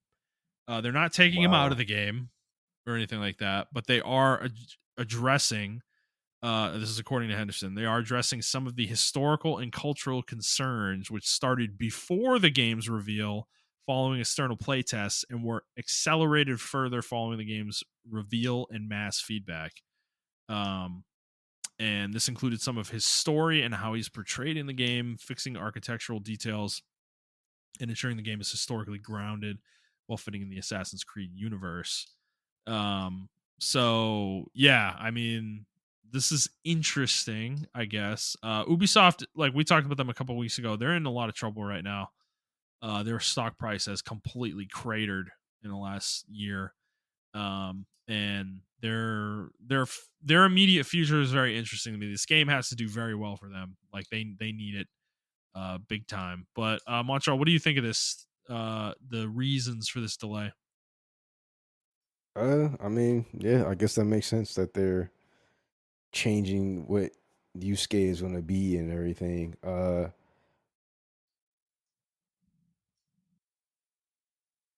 I don't like it. And I may be Mm. biased because I'm black, but fuck off. Everybody else, like, I don't like it. I feel like it's interesting because one, I can scream like, "Oh, this is racist," but I have to look at the whole picture. Their stock prices is falling. Star Wars Outlaws didn't release well. Uh, Yeah, they haven't been doing well at all lately. So the feedback that they're getting is something they have to listen to. Uh, I just don't like it that it happened when, and I can't say it's like their first black character because Watch Dogs 2, I believe, outsold Watch Dogs 1, and their main character in Watch Dogs 2 is black. And a lot of people consider that the best game out of the franchise of Watch Dogs. Um, yes, it's sitting at like a 9 out of 10 on Steam and an 82% in yeah, Metacritic, and that has a black main character. So I can't say that. What I am saying is, if Watch Dogs 2 came out today, it would have the same reaction. yeah, Um, it came out in 2016. That's almost 10 years ago. That's 8 years ago. Um, I feel like a lot of games that came out in 2016 or 2015 or whatever that it came out today, they would have been subjected to the woke madness, this utter woke nonsense, and uh, we've been scrutinized. Um, I am glad that they're taking time to polish the game out. However, I don't. The reason I take issue with the historical groundedness or whatever, because Assassin's Creed games has never been historically grounded. Like I used to be an Assassin's Creed fan because they took the history and they turned it on its head. yeah, yeah, And uh obviously the Templars weren't fucking worshippers. They were god worshippers, but they weren't like, fighting the assassins on the side with the secret war and shit like that. Like, I don't understand where this whole grounded in reality shit came from. It's not fucking real. It's never been a part of Assassin's Creed. They always use the historical backdrop, or they always use the historical time period as a backdrop for their fantasy, what they wanted to do. And this is what they wanted to do with this world and explore that. So that character being there and using that character as a portrayal, I thought was really cool, but I also see the other side of it where it looks like it's kind of what's the word, virtue signaling as well. So I don't know. Like I'm 50-50. I'm not, well, I'm not 50-50, right? One part of me is like, you're giving into the racist people that are like, who think they won, mhm, right? yeah. That's the part of me that's like, I know it's not because of that, but it may be a Well, little bit because of I that, think right? I think it was But probably more because of the Japanese community kind of backlash, which there was a big backlash there from it. Okay. But I do want to point out, though, this is kind of peculiar, though, because you remember Ghost of Tsushima, that is not a historically accurate game. It is not really grounded in history. And they loved that game. The Japanese community did. So, as far as I remember, and they didn't have a problem with that game being inaccurate. So, it is interesting, you know? Yeah,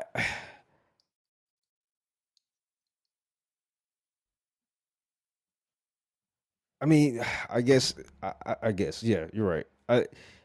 I'm not, like I said, I'm not in their culture. I just find it very, like you said, peculiar that because he's a black samurai, and I guess from that perspective, it'll be like, well, you're finally doing Assassin's Creed in Africa, and then the main character is white, and I guess I'll be upset. I will be upset about that. Um, Yeah. you're doing Assassin's Creed. Well, I say in Africa, they did one in Egypt.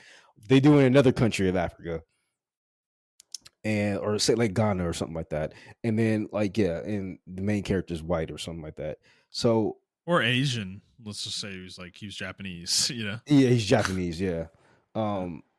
So I would be upset about that too. Um. So I don't really think it's racist from that perspective. I'm talking about from the Western side of things. I Yeah. just Yeah. I Yeah. don't see Yeah. why. Yeah. For sure.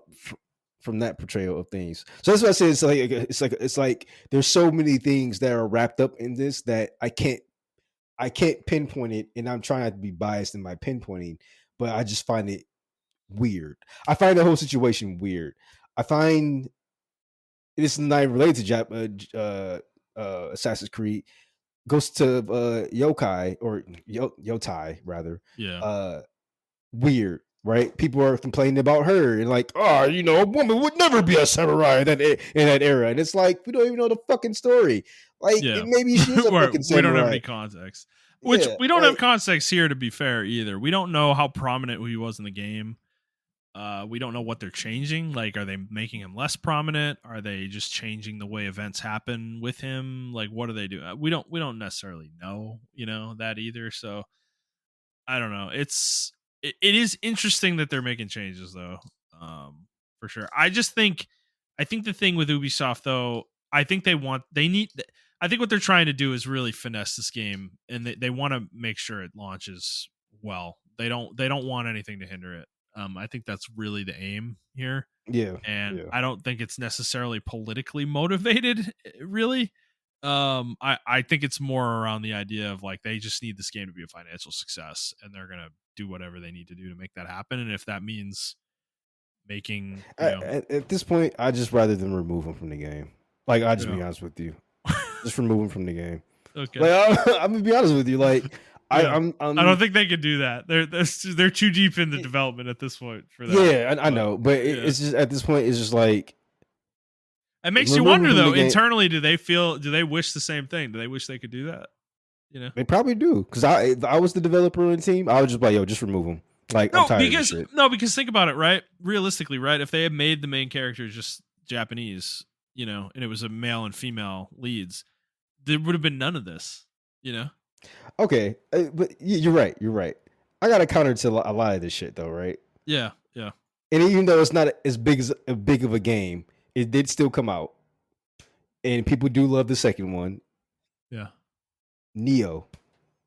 They're a white man from fucking England or Europe is fighting people in Japan. Yeah, but No the one had- context is different though. That was made by a Japanese studio. I know that was made by a Japanese studio, but I'm just saying it's and his story is his. So I know Yasuke's story is real as well, right? yeah, I think the difference is that he's not like some heroic figure in history, as far as I understand it. He was like a retainer for Oda Nobunaga, right? yeah. So making him the main character, and the reporting was that he was the one that was going to get more screen time than the Japanese character was. So I think people are inferring there that they're taking it further than history is in reality with him. Like they're going to make him a heroic figure that maybe he wasn't in reality. But they do that all the time with a lot of other historical figures. Yeah. But to your point, like William is the main character in the first Neo game, and like he is a heroic figure in that game. I'm not like it's not like people are like lining up in the street and like, celebrating him or anything like that, but he's the main character and he's defeating most of the bad guys, so which is which I don't have a problem with it. I just find it weird, and I understand too. Like it's a different perspective where yeah. it's a Japanese company making it, but we also, even though Obunaga was I'm sorry, even though Yasuke was on retainer, they portrayed him as a samurai in Neo 2, and you literally fight him. So Yeah. I don't- Yeah. Yeah. I I don't know, right? And then people love Afro Samurai, which is an anime that came out. Yeah. That's Yasuke, I believe. I think that's Yasuke in there. Or maybe he's based off Yasuke. I don't think he is actually Yasuke. But it's like I just think it's a lot of fake outrage, and I think it's a lot of fake new Definitely. gamers Yeah. who are taking advantage of the situation or whatever. I'm just trying to think of other games where like they just took something historically out of context or whatever. I don't fucking know. Like, I mean, tons of games do this. That's I, I don't know. I mean, yeah, tons of games do this. It's so hard to do anything now without it being a signal of something, isn't it? We're about to talk about this with Dragon Age too. It's yeah, like it's yeah. it's Because like my original point still stands, right? If both characters were Japanese, nobody would be saying anything. There would be no controversy at all. We can't say that because now they're mad that the main character of Ghost of Yotai is a woman, but she's Japanese. That's true. They would have.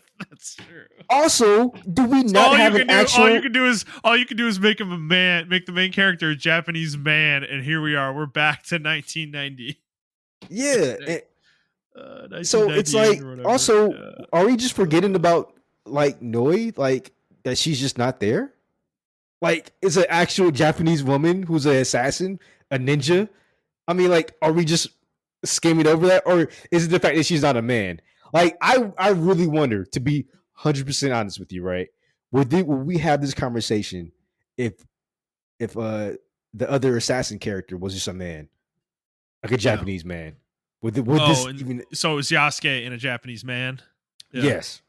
Would this even be an issue? No, I mean this combination, right, is a specific combination that is interesting. Like there is like an argument you could make that it's like there is definitely a feeling of some kind of virtue signaling there, right? Yeah. Like, and I definitely understand that. But what if it was just like we want to try something different, right? Yeah. Like. I don't know, but like you said, right? What if I made a game and I was just like, man, I really have a vision for like, I don't know, a Native American woman being like the main character of a fucking game or whatever. I just really got this vision. Yeah. That's the main character that's been sticking in my head forever, and I make this game, and you're like, oh, look at this. Yeah. Wokeism in my game. Like, bro, I just really wanted to make this character. This character's been in my head for like 5 years now, right? Yeah. Now, I don't know about this game, right? But it's like, I don't know. People do it with certain games, and other games get away with it. And it's like they made a black Japanese ninja in Street Fighter. And no one's like, well, black women wouldn't be doing that move in real life. And it's like, bro, it's a video game. Like, I don't know. What's the context needed to make people have the outrage? Yeah. Even in Tekken, right? Like the ninja character is a black man who looks like looks like a dancer, a singer called Cisco. He looks like him. And then his Master Raven, is a black woman with dreads. Yeah. Now, I'm not the best historian in the world, but I thought ninjas were from Japan. Why are black people being ninjas? Why is no one complaining about this? It's the context of the game. I'm sorry. Do you remember Castlevania Nocturne that came out? I think it was last year. Yes. Yeah, and like the main villain in the show, or one of them, was like a black female vampire who was wearing like platform shoes, Yeah, like she's in yeah. a fucking disco, disco hall, and nobody complained about that either. I thought that one was weird that it got by the goalie. Like I so also I don't know. I I don't complained know what about I don't know what the trigger is, dude. Like, what's the trigger that this is the I one that makes people lose their minds? And it's and like both me and not my wife those. watched Castlevania Nocturne and we did not like it. I didn't like Castlevania Nocturne at all. Yeah. I hated it. I couldn't finish it. That shows Yeah, dude, that it was show terrible. dude, that show was full of characters that were completely out of pocket with the Exactly. commentary they were making. Like, dude, oh my god. The female lead was just the worst. I couldn't Yeah. stand her. Yeah, I don't know where they were trying to go with that. It actually has a 96 on Rotten Tomatoes. Don't know No. how. Don't know What how. do you mean? What are you how? Oh Yeah, it my has a god. 96 on Rotten Tomatoes. See, Actually, but the average popcorn meter, which is I think is the the audience score is fans. a 45. It's a Okay. 45. All right. So there probably was an outrage, and we just didn't see it. Okay. Yeah. Because dude, I was just taking like that. I just took me out of the show. Like it wasn't the fact that the vampire was black. That's not what it was. It was her outfit. Like she literally looked like she should have been in a disco fucking movie. Like I'm like, like, dude, this is like 1600s Europe or 1700s Europe. What am I watching?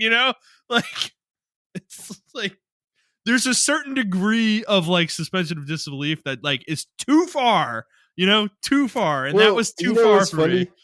You know what's funny? Yeah, Like what's the where's the outrage or whatever? yeah. My wife used to watch a show called Bridgerton, hmm and the Queen of England in that show was black. Uh, Okay, okay. there were like other characters that are like historical figures. Can you imagine? They are in this show is recent too, by the way. This is There's not an no old way that show, would have ever Justin. happened in history, though. It's just like, But yeah, that's interesting. I'm saying that to say Yeah. that it worked.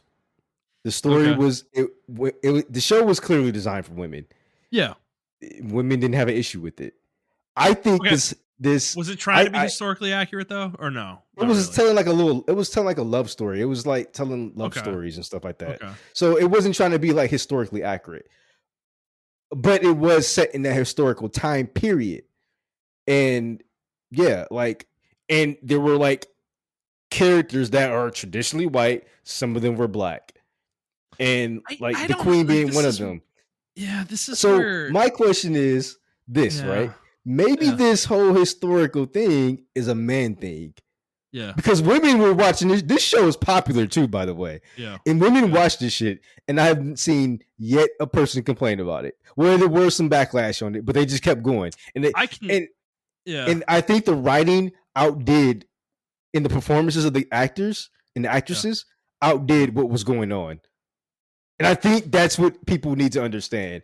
If you're gonna do a show that's ballsy like this, Mhm. oh yeah, we're gonna have a black character take place in Well, it needs to actually fucking be slavery. good, Yeah, right? whatever. Yeah. They're gonna be in the Victorian times or whatever, where there traditionally wasn't any black characters. The writing needs to be good. The acting needs to be good. Everything needs to be on point.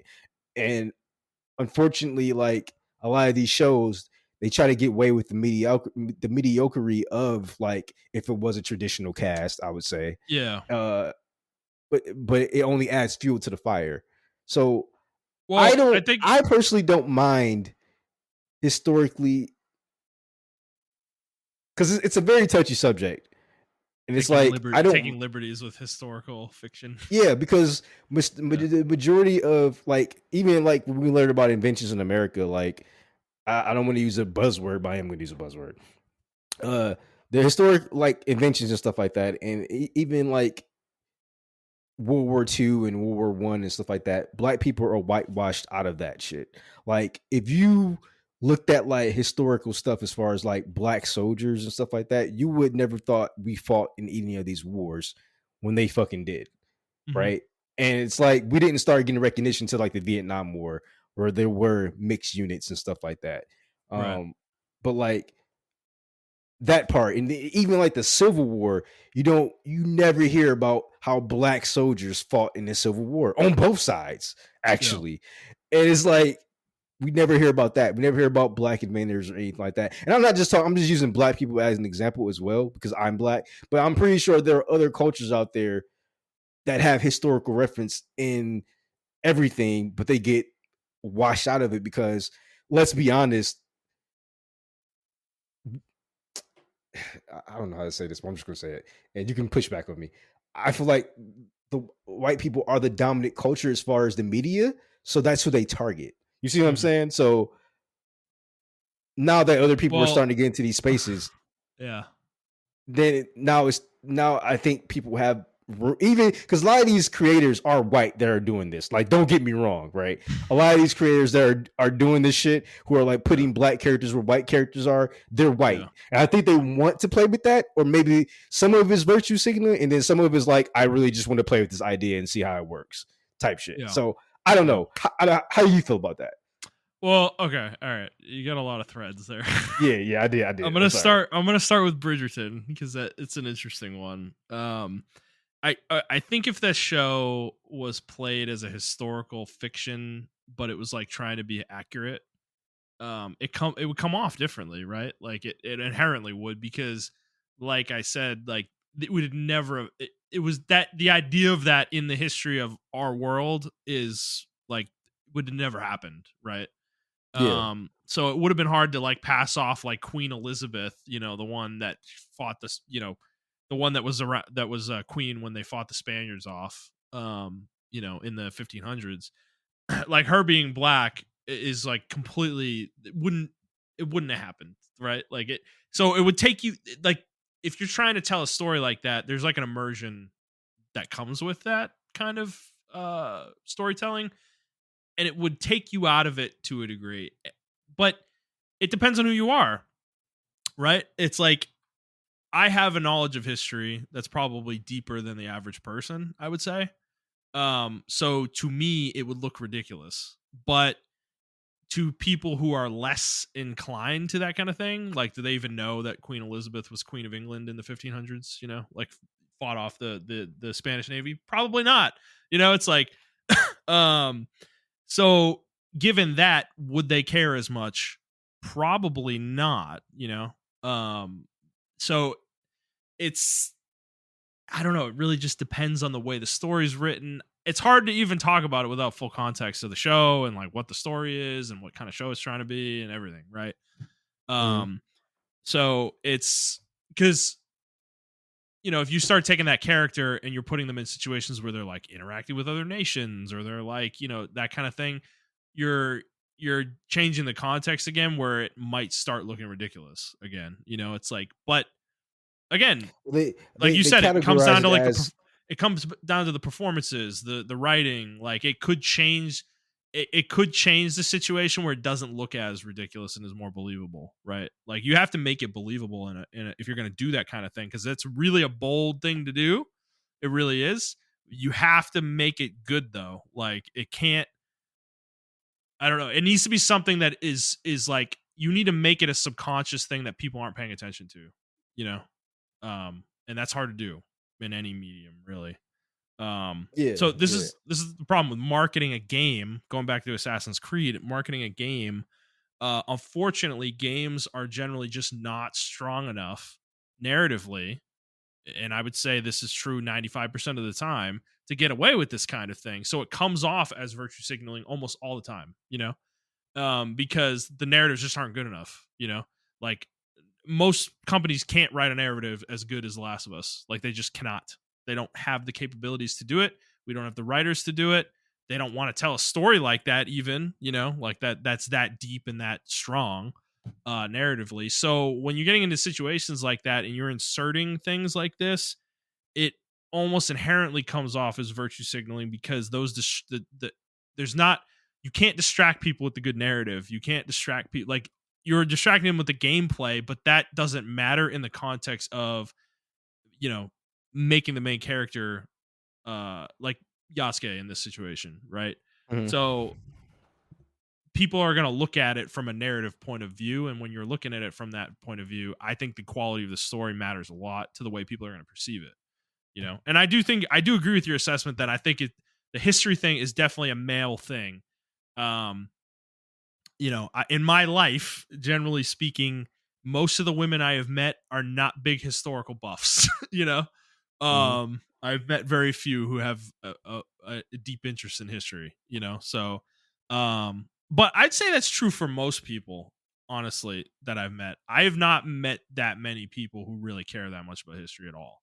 I feel like I'm kind of a minority. I'm a very small minority in that regard. You know, I think Well, I yeah, care and about history. I care about. I actually do a lot of reading and a lot of mhm, yeah, videos. So I know about a lot about how all the wars that were fought. Like it was actually a shit ton of wars fought in Europe. It's kind of crazy mhm. how many fucking wars was Oh my fought over god, there, over the dude, smallest shit. Uh, dude, uh, yeah, I'm a like a war buff, so I love like especially like modern warfare and everything like that, and more from the 1900s to the 2000s. Um, I learned about those wars and stuff of that nature. I'm more so like I do learn about European war, but I think European history is kind of boring after like the 1800s. It gets really boring after the British lost to America. Like, that's when British. man, look at this, That's, look at this that's, American saying that European history isn't interesting after the creation of the United States. Man, look at this guy. Look at this guy, I'm just man. being honest with y'all. Just being honest with Oh y'all. my I god. don't think it's super Okay, interesting. I But then disagree with you. The everything around World War One and Two is fucking no. fascinating. World War Fascinating. One is the most hilarious way to start a war in all of history. I think Mhm. it's like the ultimate. I always compared it like when I was telling my brother I was like, yo, it's like the ultimate like hood warfare, bro. He's like, what you mean? He's like, I'm like, you calling your sets. Your boy got killed, so now I gotta call my set over here from the other neighborhood. Hey, bro, they killed my boy. You roll with me? You calling the banner? Yeah, Yes, I'm yeah, calling my other banner. And that's pretty much how World War One started. It was just a whole bunch yeah, of houses calling their banners, or countries in this instance calling their banners, and it evolved into like something crazy, in my opinion. But yeah, World War One is very interesting. That part, I will give you that. I just think like from like you know from like 1776 to like the 1900s. fucking asshole. What an asshole, dude. You think Napoleon wasn't interesting? Come on. I mean, he's like French. I don't care. Like, I mean, Bro, okay, it's the I one know. time in history that the French were cool or interesting and you don't care? I Come do on, care. man. I do care. I'm not gonna lie. Okay. This time is fucking crazy. Napoleon's awesome, dude. He's such an interesting You figure. know what? Now we gotta talk about this offline because I didn't know you were a historian buff. But Okay. anyway, like, I mean, I'm not like it actually sounds like you might be deeper into it than me. I'm going a lot of what I know is off of high school. Like I still remember a lot of okay, it. yeah, In college. Like I still remember a lot of it. It's stuck with me. Like these are important things, you know. Like yeah. No, I I don't want to have no wait, context on things, you know. yeah, and I agree. But I just I love history and I love reading about history, Hmm. and everything of that nature. But I also love when people take historical stuff and then they just flip it on its head. I don't mind it. That's just me. That's just like a Well, personal thing for I me. like so you know I love alternate history stuff. I'm like super fascinated by it. That Hmm. the Stephen King book I mentioned actually earlier is like kind of a it's like a time travel thing where there is an alternate history and stuff or the potential for it. Um, but um, you know it's such a weird subject. This is like it's kind of hard to talk about. I don't know, like what do I have a problem with? Like when they change certain things in history for certain figures and stuff like that. It's like I don't I don't know. I guess like I said, it's again. Do you agree with me about the narrative thing though? The strength of the narrative really can Oh yeah, change yeah, the yeah. perception I of think these kind of I, changes. I think even without historical context, You need a very strong narrative. For instance, right, like Star Wars Acolyte, I think the concept is really fucking cool, but the Yeah. narrative and the plot was fucking god awful, right? um it just didn't work out, and I didn't it wasn't because the characters were black or certain characters are Asian or whatever the case. It was just a really terrible show, and I think that works in the same context for historical stuff. If you're going to do alternate Yeah. history or change characters colors or Right. whatever the case may be, you have to make sure that it just has to work. It has to be a strong narrative. It has to be a strong performance and everything like that. I Well, so take do you agree though, taking that further, that with games it's really hard to do this stuff because games just don't have strong enough narratives to pull it off most of the time? Yes, I do agree with that. Okay. But I also think someone like Yasuke's story is so vague. All we know was You that can he play was a with it. retain. You can play with it, you Yeah. know. Um, so I don't And to be think that's clear, far I don't have a fetched. problem with Yasuke being the main character of the new Assassin's Creed game. I don't care. Like, like I think I think the problem, this situation is very specific and unique. Okay, there has been this has been like a slow jerk for 15 years. Okay, Yes, people have yeah. wanted a Japan centered Assassin's Creed game since Assassin's Creed came out. You know, and Ubisoft has not wanted to give it to them, and I think it's been a break glass type situation for them. Like they're saving it for a rainy day, and they're in a rainy period right now. You know, they kind of need this right now. But like, to take this into a more business focused space, like, think of it from this perspective, Montreal. If you're Yves Guillemot, right, you're running Ubisoft, you're trying to make as much money as humanly possible. Do you think it's the smartest idea to I would greenlight? not have done this. I would not have Yeah, done this. do you think it's the smartest idea to greenlight the Assassin's Creed game that's finally set in Japan that people have wanted forever from your studios, and decide that you're going to pick Yasuke as your main character, and then you're going to create a female Japanese character out of thin air, like not a historical figure, and pair them together as your main two protagonists in that Japanese Assassin's Creed game? Because to Not even me, being. I'm sorry. Keep going. Yeah. yeah, no, well, to me, it's like I know the answer is no. Like, to Yeah. your point, one of them, I feel like either the female Japanese character needed to be a real person, or you needed a male Japanese lead also. You know, like one Yeah. of the two of those needed to be true, I think. I And think you could have got away with this, but what they should have done was what they did with Black Flag, Assassin's Creed Black Flag, where they had the Haitian uprisings as yeah. DLC, and it Okay. wasn't the main story. You see what I'm saying? Yeah. Oh, So you could add like a Yasuke DLC or something? Yeah, I think people would have been more receptive to a Yasuke DLC, in my opinion. And you still get to play in that space, but you're not putting the game up against that. You know, in my opinion, even if I wasn't that studio director, I'm just me, Montrell, and they're like, Montrell, dude, like, we have an Assassin's Creed game. What should we do? All right, we're going to Japan, like, bar none. Cool. Team comes back, give me something in Japan. Team comes back, all right, man, we got this one character named Noe, Japanese ninja, blah, blah, blah, blah, female ninja. Cool. I'm like, all right. What about the male character? Sasuke. No, I don't want it. But wouldn't you like this? No. I would like it, yeah, but no. We're trying to sell copies, people. Yeah, like, we're trying to sell as many games as possible, right? Like, that character needs to be Japanese male, and I'm not even basing it off of like selling copies. Let's look at the history. Valhalla, male and female European character. Odyssey, male and female Greek character. Yeah. Origins was the only one that just had one character. That's right? A really fair point. Yeah. Yeah. So we just need to continue this. Japanese man and Japanese woman. Now, if the game sells really well, guys, what time period are we playing in?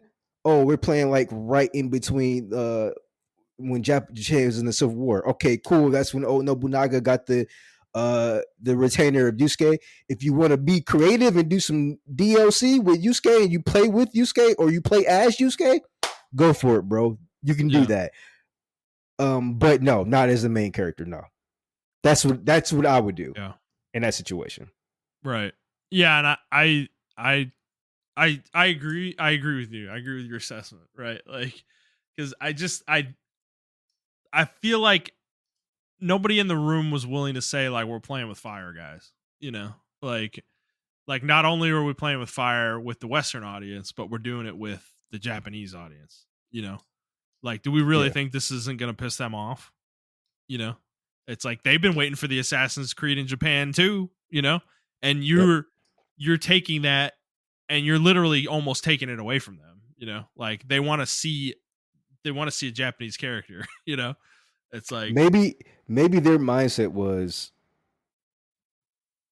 Ghost of Tsushima came out. Mm-hmm. That's the only reason I can see this guy greenlit. We need to do something to differentiate ourselves from Ghost of Tsushima, because it was essentially Assassin's Creed in Japan, but better. Yeah. Right. Yeah. I don't know, man. Yeah, it's a tough situation. I mean, that's the only way I can see this guy greenlit because of that. They had to differentiate themselves from that, and that's the way they did it. That's the way they thought to do it. Yeah, and I think in general, like taking this away from Assassin's Creed just a little bit, like I just think game companies need to think these decisions through a little bit more when they greenlight games. Like, I'm not saying your game has to have a certain race of character in it necessarily, but like if you're gonna include as many races as you can and then you exclude one specifically, maybe that's not on purpose, but you don't notice that. It's like, well, that's been kind of happening for years to black people. So right. I'm just saying it's not fair. It's not fair there either, though. It's like Overwatch. Well, we dealt with it. You know, Overwatch has done it. Overwatch has mostly done it the right way, right? Like they have a very diverse cast. You know, and you know what? Does anybody have a problem with that in Overwatch? Not really. Well, there were people that complained about Overwatch, calling it super woke and shit like that, because they were complaining that the characters were gay or bi or shit like that, or whatever the case may be. So, I mean, that was in a different perspective. Yeah. I mean, that was a different perspective, but, I mean, I don't know. It's just, I don't know, man. Yeah, I don't. The reason why it's weird to me, I guess we can, like, if you want to go into like the next one with like sure, yeah, it's actually pretty relevant to this conversation. Yeah, so I guess the reason why, like, it's, in my opinion, it's really weird. I don't have a problem with a Nathan Drake character. I don't have a problem with the strong white lead. Hell, I love fucking fucking Warhammer 40K and the lead is white, you know. But you know what I do have a problem with? I have a problem with people being upset that there's a black space marine and there's an Asian space marine, and they're like, well, because actually, blah, blah, blah, blah. And I'm like, but this is like all of humanity, bro. Like, you telling me there ain't no black or Asian people in space? Well, it's just white people? Well, dude, and like we've talked about this with fiction, right? With like fantasy and stuff too. I like, for me, the line is like a lot less. Like, there's almost no line with that kind of fiction. I don't really care as much, you know. If you're not replacing an existing character, you know, with a different race, then I mean, we're talking about generic soldier guys, right? Like, who gives a shit? Who gives a shit? Of course they exist. What are you talking about? You know, well, like in fantasy is like you were saying, because you said this in the Discord a couple times. You don't understand why fantasy people draw the line at there being a black person in, you know, in the kingdom, and you're like, and then some people are like, some of our friends are like, well, it's based off medieval times. It's like, well, is it actually Europe or is it based off of Europe? And it's like, no, it's not actually Europe. So I there can't, could dude. be, Yeah, no, I don't yeah, like. It's but a there made could up be, world. You literally made it up. Okay, I don't care if it's based off medieval Europe. You made it up. Like, so you can insert whatever the fuck you want into it. Why but is that a line you're drawing? I don't understand. yeah, but you can have like fucking goblins and all this bullshit in Yeah, there. dude. Like, yeah. Oh, What? Like, but that black person though, oh, the no. black guy. Oh, God. Oh, Lord of the Rings is ruined. There's a black elf. Like, come on, dude. I'm mad we had to explain the genealogy of the fucking. It's a lot less nuanced than with fiction for me. Like, yeah, and you know what? I can when it's based off like historical fiction, I can even give when you say there should not be any black people here. Based off historical stuff, I'm like, all right, I'm gonna let that go because you're right. If they do something in Africa and some fucking white guy shows up and saves everything, I'm gonna be pissed. So like I get it. So I don't. Like he just shows up and saves the tribe or something. Like, oh my God, bro! Imagine. It's like, oh, that's awful. Oh my God! Dude, like the colonial Portuguese have shown up and they're like taking over the local tribes in Africa, and then the white colonial guy shows up and he's like, "Man, this is fucked up and wrong," and he saves them all. Like, how horrible would that be? Oh my God, bro. Well, see, that's what I'm saying, right? So that's why I can see when people say that. But when you're talking about The Witcher, bro, and there's like a black Witcher there or something, and it's like, bro, this is not a real land, bro. Like, I don't give a fuck. Like, as long as they'll make Geralt black, okay, cool. Yeah. Like, Ciri, they were pushing it, right? Like, they're gonna make Ciri black, or I think she is black in the show. I was like, okay, you're pushing it. Like, no, she's not actually. That. No, she's not. I thought they made a character black. No, it was one of the mages, the sorceresses. Okay. She's with like Nilfgaard or whatever, and it's like, does it matter? Is there a real is Nilfgaard in our historical encyclopedias? Will I find Nilfgaard? Well, okay, I'm gonna tell you the truth. The Witcher, be careful with that one because I do believe that world has some basis of like connection to ours. So people are gonna be like, "Oh, it's connected to our real history, bro." Okay, I will push on that, but it's just. But even like, there, who cares? Thousands of years pass between that connection and the story we're looking at. Like the idea, dude, it's actually kind of ridiculous to me because the idea that if you have black people in your world, in your fantasy world, the idea that they hadn't like permeated into these societies and integrated in some way is completely absurd. No, they did, bro. What are you talking about? They're merchants from the east. I mean, bro, they got the turbans on and everything, man. The desert, man. They got the saber at their side, the fucking curved saber at their side, and they got they got that ruby, right at the top of their fucking head, Like it's every fantasy universe, every one of them. It's hilarious. So like in that regards, but then you get stuff like Dragon Age, right? And then this is where I'm like, all right, man. Mm-hmm. Yeah. I understand that these people exist, trans people exist, and they have a right to exist and all this shit like that. But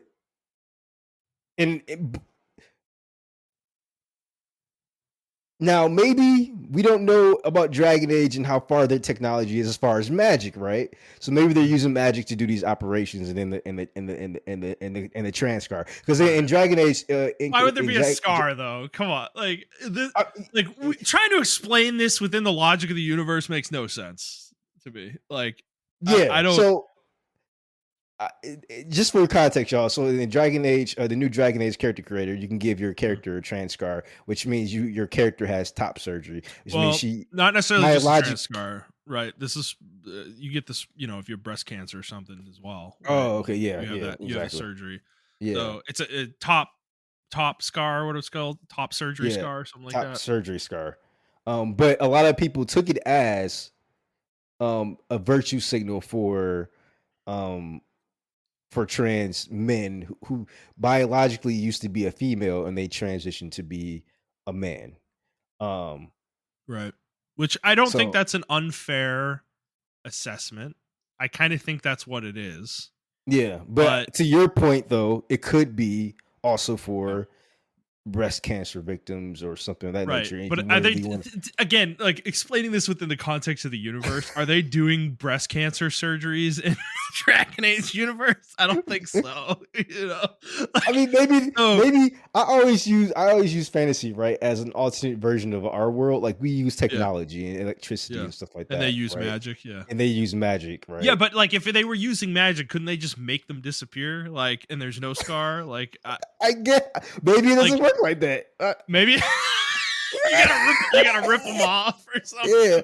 Yeah, Oh, I don't know, bro. God, that's awful. What you're saying though, Uh, it does sound. I'm like 80% virtue signaling. That's what it sounds yeah. like to me. Yeah. Well, I'll give you additional context. The director of the game, I believe, is trans as well. Ah, So, okay. Is so it? I mean, then people will be like, "Oh, self insert." I think You know, so. I think that's I actually like. I think that is the connection. So, um, now, but let's take this a step further, right? Let's get a little deeper here. Like, do we have a okay. problem with that though? I don't I, have a I problem with it at all. I don't. I don't. Yeah, actually, It's I an don't. I option. don't care. Like if you're gonna try to have an argument about it and explain it to me in the context of Dragon Age, you're gonna sound like fucking ridiculous to Yeah, me. you're gonna sound Like, ridiculous to me. but Yeah, like going beyond that, I don't care that it's there. Like it isn't an issue it, to me. A character creator, I actually like to me, a character creator in an RPG should have as many options as humanly possible. You should be able to make the most hideous fucking character you could ever imagine. You should be able to make trans people. You should be able to make the hottest fucking character you could ever imagine.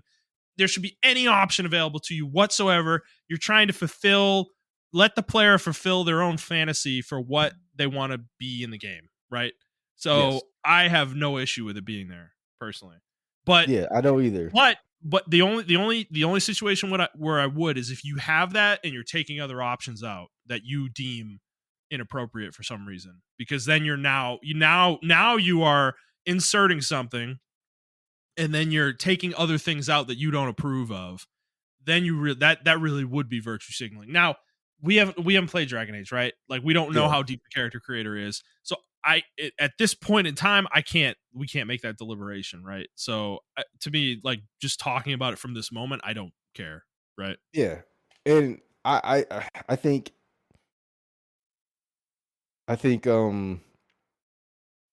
this conversation has been had before, to a lesser extent, Mm-hmm. um, with Starfield. You Mm. remember the whole thing with the you can pick he, she, or I'm sorry, you can pick Oh, you he can do slash him. pronouns, yeah. You can do pronouns, and they had them slash they, Oh yeah, I remember the and guy. He and the was like guy went pronouns. Yeah, he went ape shit over it. yeah, And my whole thing with that entire thing was you have an option. They did not take away the he him option, yeah. so you Right, still have that. And it's right. like, well, I don't even want pronouns. It's like, I guess, I Yeah. don't, I know, like Like, what situation in the game does that pronoun matter? Probably nowhere. You know, yeah, that's where they refer you as. They'll say they or him or whatever when they're talking to you, or third person or whatever. But right? it's just And it's like, something you're not going to notice. exactly. So, in my opinion, this is where God, you know how I much feel extra like, work that is for Bethesda to do that. By the way, for all the voice lines in the entire game, yeah, like you have to that's change those why I pronouns appreciate. in That's why I every appreciate it. situation. So yeah, Yeah, no, I could definitely appreciate that. That's an yeah. insane amount of work for that. And my thing is this too, right? Um, I I strongly feel like, bro, I just really believe it's the political environment we're in. Like it's just spilled over into everything. Hmm. I don't care what side you're on. We already talked about how this started way back in the 2010s, and it was on one side of the spectrum. Now today, it's on the other side of the spectrum, right? Hmm. Um, but I just really feel like this wouldn't have been an issue. Like 10 or 15 years ago. I mean, I just showed you a game, Watch Dogs 2, had a black lead character that's still standing at an 82% on Metacritic right now. Mm-hmm. Yeah.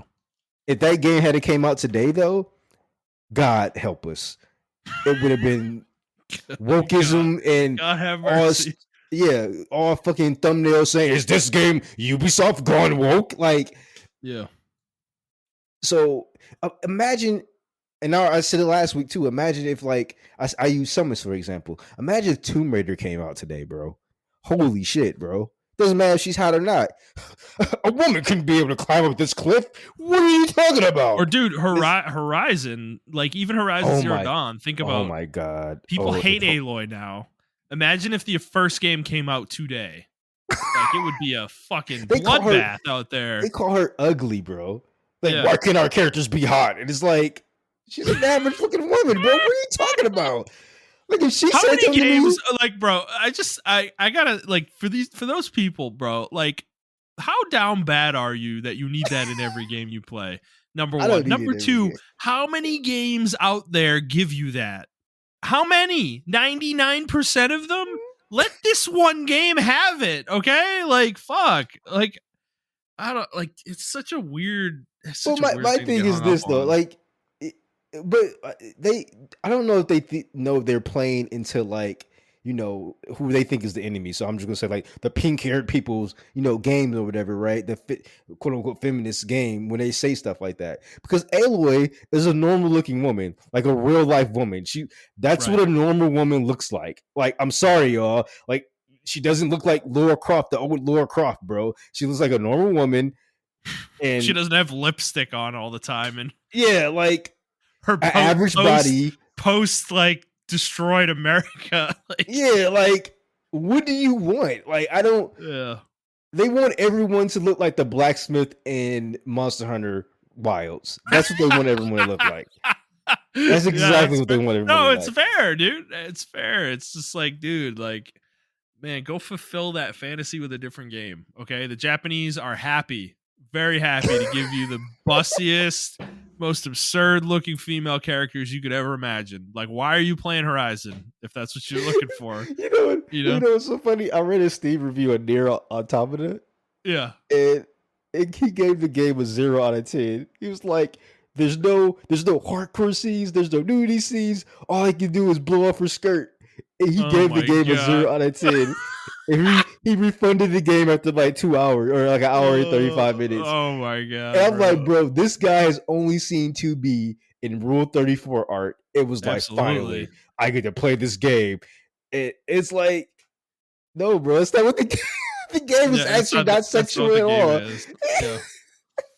Yeah. The farthest is Nier gets his sexualization is actually the look of the characters. Besides that, no one addresses that. Even in Stellar Blade, which is hilarious to me, no one addresses how hot the character is. Everyone's just like, never, bro, not once, dude. The only time her looks are ever addressed is by the barber who tells her she looks like shit. Like, you know, it's like he's like, your hair is shit. Pretty much. Yeah. I can fix you up. Because goddamn, what the fuck is that? What's up with your eyebrows? Like, what the fuck is up with that shit? Eve, I can fix you, girl. You know, like, yeah, it's like, so I don't know. Well, that's what I'm saying though, right? So, like, if the game, and then the one game that does acknowledge it, in my opinion, everyone loves it, even like the feminists love it, which is Bayonetta. People love that game because she conquers her sex. She uses her sexuality. She knows what she is, and she's like, This is what I am." You can't lose there, right? Because she's an empowered female who owns her sexuality. So you're winning on the feminist side, but then she's also just hot, you know. So you're winning on the gooner side as well. Exactly. You can't lose when you design the character like that, you know. Like, everybody's happy, you know. We figured it out, Montrell. We unlocked the code. But like, I feel like even characters like they look realistic. Like, for instance, Resident Evil 3 remake Jill. I think she is like super fucking hot. She is Yeah. not portrayed sexually at all, but she's just her model is just really hot looking. She's And not everyone, like she's not like busty or anything either. yeah, she's not busty or anything. It's just like the model is hot, and it's just like, yeah, but she looks realistic as well. Like she's sweating and like frantic and shit like that. Like it's like a realistic setting. She has like full gear on and everything like that. But it's just like, yeah, you're still hot though. Like, I mean, that's a great character design in my opinion. Yeah, I don't know. Even the new Shadow of the Tomb Raider, Lara Croft, I think that character's hot too. yeah. But she's not as busty as like old fucking Lara Croft. But I still think that character's hot. Almost nobody is. That old model is ridiculous. Exactly. Even men are like, yo, okay, that was kind of crazy. Yeah, like, it's insane. But like, I don't know, man. Like, I don't have a problem with like stuff like this, like the character creator in like Dragon Age. Like you said, as long as it doesn't take away from anything, as long as I can still create my male character, my female character, or my trans character the way I want to create them, then cool. Like, have at it, man. Can I make a blue fucking Zergling, in the game? I'm sure, So, all right, Montrell, we got one more topic we wanted to talk about. This one I'm actually pretty excited to talk about with you, which is revisionism. Okay, we've talked about revisionism before, but I think it's kind of coming back up because with Ghost of Yotai,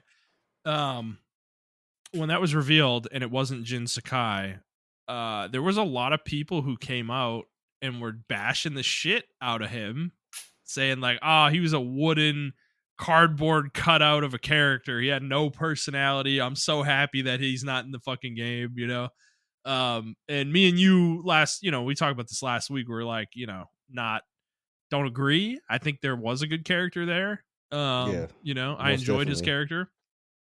So, but it's weird. Where is this revisionism coming from? Why does this happen so often with games? Justin, I can tell you right now what it is. I think the number one culprit is retrospectives on YouTube. Oh yeah, I think I think that's the number one. I think a lot of people experience their video games, especially a lot of the newer generation of gamers, experience their video games through the lenses of YouTubers. One, because we do a bad job of preserving games, so they can't go back and play some of these games, right? True. And then two, just like Let's Plays and everything of that nature. Jin Sakai was not a bland character. Also, I don't like downing on one character just to prove a point that another character is good. Why can't both characters be great? Well, we don't know anything about the new. Like, that's the thing about the revisionism. Yeah. Like, we know nothing about the new game really, and it's like, what? Like, were you holding this in? I guess to your point, it's like probably a new opinion that got like they're parroting off of a recent YouTube video, maybe of some retrospective or something.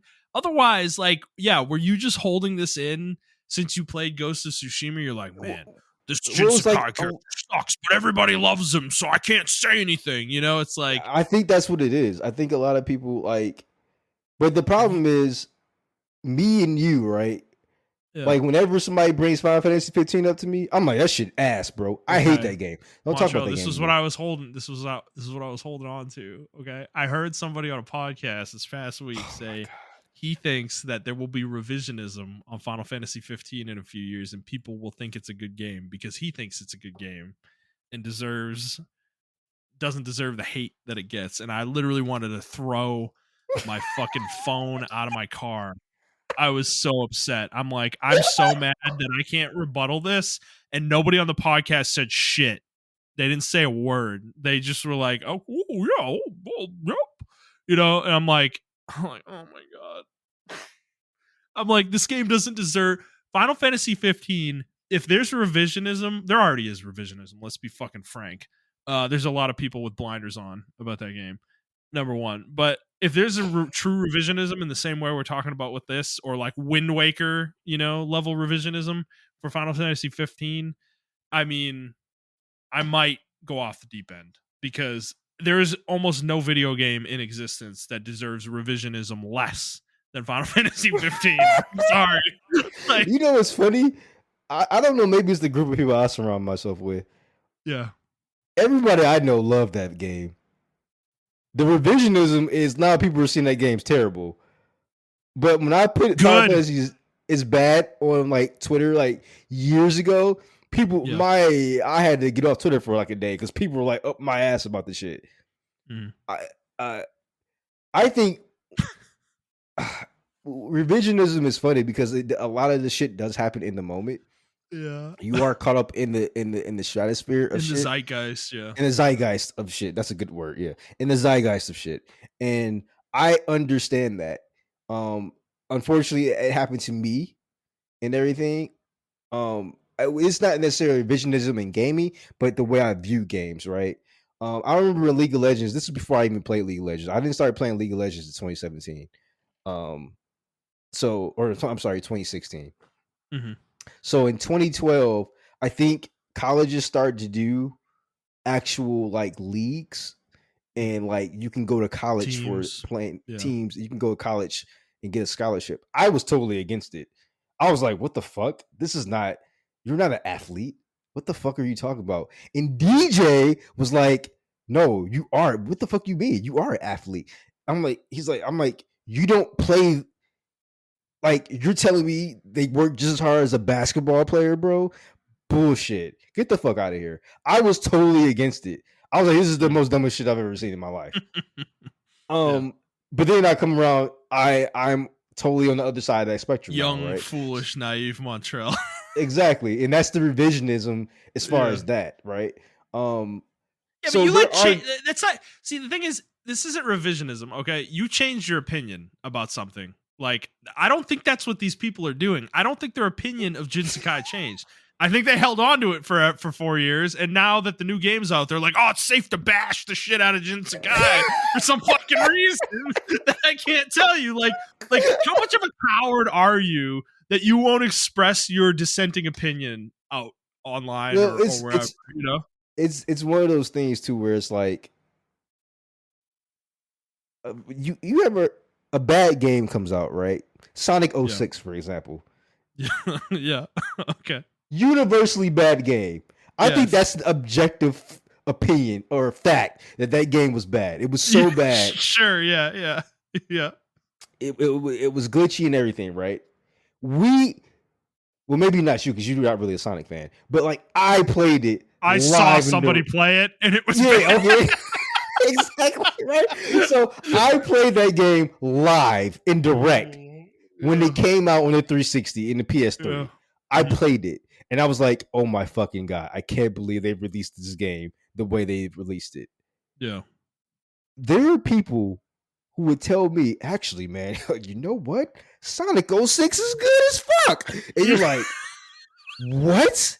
And this is a thing, Justin. Like, this is a real thing in the Sonic community. They're like, and you know what it is? They played Sonic P6, which is the fan-made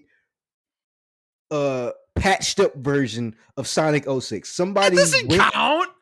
Exactly. Exactly. What is that? Exactly. In the game, I played it, and I was like, "Oh wow, you know, is Sonic 06 released like this?" This is the DLC. This is the DLC argument for Final Fantasy 15. like I don't care about the DLC. I didn't play that game, okay? That wasn't the game that was released to me, okay? That I paid $60 fucking for and spent 40, 50 hours fucking beating this shit ass game. Like, I don't care about the DLC, okay? Like, that game doesn't exist to me, all right? It's even worse in your case because it's not even an official version of the fucking game, you know? Like, they're talking about, like, what is that argument? Oh, Sonic 06 is good because the fans made it better with the fan patch or whatever. It's like, that's not the fucking game, though. Like, oh, so another game, right? And you agree with me with this one for sure. Okay, I love that. You will. Muzzle on the Rise. I know Monster Hunter Rise. I Oh, know okay. Yeah, for a yeah. fucking fact there's going to be Yeah. revisionism with this game, right? Because me and you were like, this game is fucking terrible on release. It Yeah. was fucking terrible. And people and like other people argue with me to this day, like, oh, Rise is the best Monster Hunter game ever. Oh, it's better than the world. Oh my goodness, I can't believe this game is just blah, blah, blah. And I'm Yeah. like, Macho, how did you not like this game? You're a Monster Hunter fan. You should love it. You like the old Monster Hunter games. This is a game for the veterans. Blah, blah, blah, blah. And I'm like, it's fucking terrible. I don't care that the G Yeah. rank version came out. Yeah. The G rank version was good. Don't get me wrong. There was one rank 7 weapon in the game at launch. One. What? One. It had like 20 monsters, bro. What are For you real, talking dude. about? One. There was one. What? Like People I with don't their ass like looking me in the people eye. probably forget that, dude. Like, yeah, literally one. And people were looking at me dead in my eye and telling me this. And I'm like, you're telling me that you like Rise on release. And they're like, yeah, I don't understand how you didn't like it. I'm like, bro, I played that game for like a week and dropped it. We all did. And we were just like, it. We beat it in that well, we week. beat it. Yeah, we The beat game it. didn't was we? the game was so short. It was like a 30-hour Monster Hunter. What am I talking about here? 30 hours? I'm like Angry Joe right now. 30 hours? You know, like Monster Hunter? Come on. I can't wait when Wilds come out and people were like, oh, Rise was so bad. I'm like, nope, don't you say that. You said you Rise was fucking good. You piece of shit. Fucking asshole. So, oh my god. I don't know. I can't explain revisionism because like I'm waiting for revisionism like for like Dead Space 3 or whatever, right? Like I'm waiting for people to tell me, look me in my eye and say that game was a good game. Like because they're doing it now with Resident Evil 6, and that game was not a good game. Like, I mean, it was an okay game. It was like a 6 out of 10. I feel like it's happened with like The Order 1886. Like I feel like a lot of people are like, this game is actually pretty good, and I'm like, maybe oh my we're too hard on this 3-hour experience. Well, and I'm sitting here like, I'm sitting here like, dude, I liked the game back when I played it, okay, and I would have expressed that opinion if we had the podcast, right? Yeah. However, I would have told you that the game is way too short. At the same time, is that this game is not a good game. It's not a great game. It's a game that could have been great if they had put 3 times the amount of content in it that was in the game. You know, that's not acceptable. So to then come back and say, "Oh, this game was actually pretty good." No, nothing's changed. What are you talking about? No, like, bro, I think the biggest sin, the biggest game that commits this sin, in my opinion, is Ashura's Wrath from Capcom. Yeah. Mm-hmm. The amount of people that post that clip on Twitter, post Ashura's Wrath on Twitter, like, oh my god, this game was beautiful, it was great. People back then didn't know that it was a fucking quick time event, full game, quick time event. Are you fucking and you have to remember, like people don't remember this, but remember during that era, there's like a small era when every fucking video game had quick time events. And God of War did that to us. God of War inflicted that. Oh, it was God of War, right? It was God of War. Yeah, God of War started it. Yeah, God of War inflicted that era on us. Yes, it lasted longer than you would think too. It was through like 2011, 12. And I mean, some games were still doing it into the PS4 and Xbox One era too. So, yeah, man. Yeah, every game had a quick time event. And then they made a game full of quick time events. And that sounds horrible. Oh my God, that sounds awful. The animations, oh my God, Justin, like the animations, the story, the main character, everything was just mwah. It was just a quick time event game. And I'm just like, this would be so dope if I was actually playing this as an actual video game. There were certain points in the game where you actually control the character, but you had like a limited move set, like A is to do the max, the B move or whatever. It was based off Indian mythology or whatever. So it was almost like a literal God of War version of Indian clone. And it was so cool. But it was just QTEs the entire game. Yeah, I see the revisionist behind that because people don't. Wait, Why is there revisionism for a game like that though? because they don't understand the context of which that game came out. All they see is that. And I think Yeah, people but like even if you play it now, it's not a good game. It doesn't sound like a good game. So what is the revisionism for? What if like a bad game is still a bad game? Like I don't know. Like like you're trying to convince yourself that it's good. Like I don't understand it, man. I just Like don't think the people reason understand. QTEs worked in God of War was because the cutscenes were insane. You know, like Kratos would do this insane shit when you hit the button correctly. You know, like it was nuts. He's like flipping around fucking Titan's arms and shit and popping their eyes out and fucking like it was fucking insane, you know? It was also a reward to beating that boss or whatever Yeah. you're fighting. Right, true. It usually was at the end of a fight too. Yeah, Yeah. exactly. Right. Which actually made So them really frustrating on if you played on the hardest difficulty and you fucked up the QTE and oh it no. sent you back to a checkpoint where the boss was still alive. Oh my god. Oh, it's fucking brutal, dude. But, But but but a lot of games need to be like, so there are other games too, right? Where revisionism is a good thing. For example, God Hand for Capcom, it got a 3 out of 10 from IGN. I played that game, and I think it's one of their best like hand fighter games that they ever done. That they never revisited. They're never going to revisit that franchise because it did so bad, like yeah. critic wise. Yeah. But people who go back and play that game, they're like, "Holy shit, this game is good as fuck," and it is good as fuck.